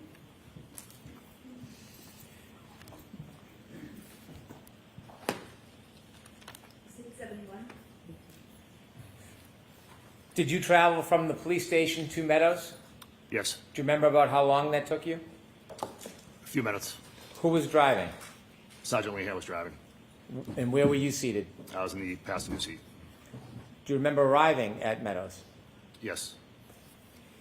With the court's permission, I would show a portion of Cruiser 682. Okay.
Could you stop, please, Ms. Gilman? A note that the time is 8:23:10. Do you remember the time when you got there? I didn't make note of it mentally at that time, but I've since learned that, yes. Is this video that you have just watched consistent with your memory that morning? Yes. The cruiser cam is showing two vehicles in the driveway. When you arrived that morning, did you know whose vehicles they were? At that time, no. At that time, did you pay any particular attention to either of those vehicles? No.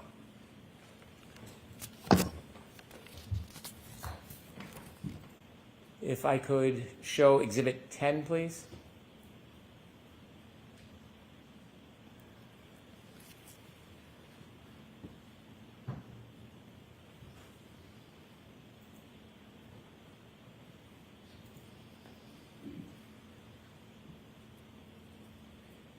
Sir, does that appear to be a still photo from the video we just watched? Yes. And could I have Exhibit 11, please?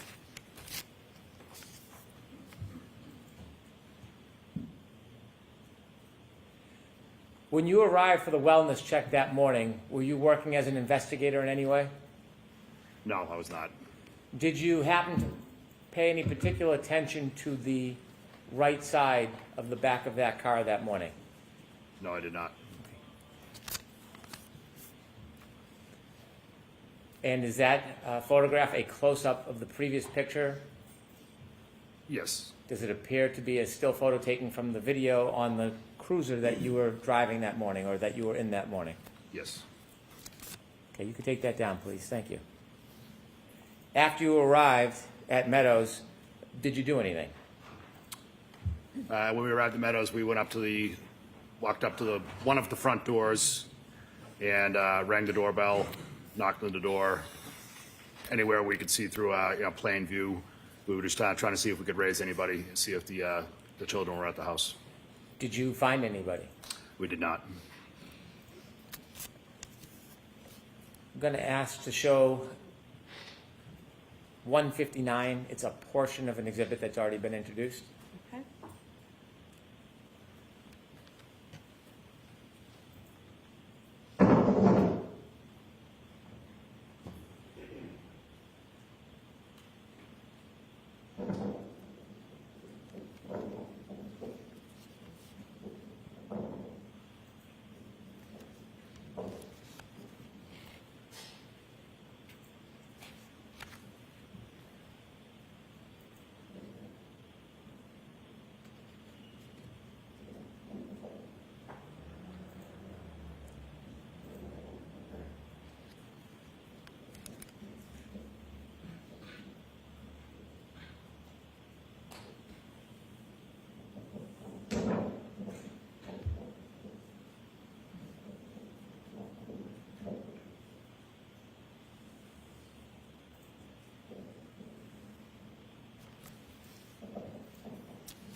Thank you.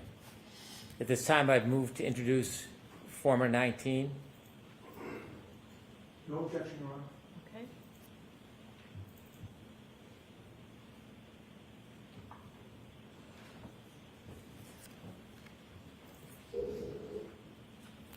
Exhibit 72.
Thank you.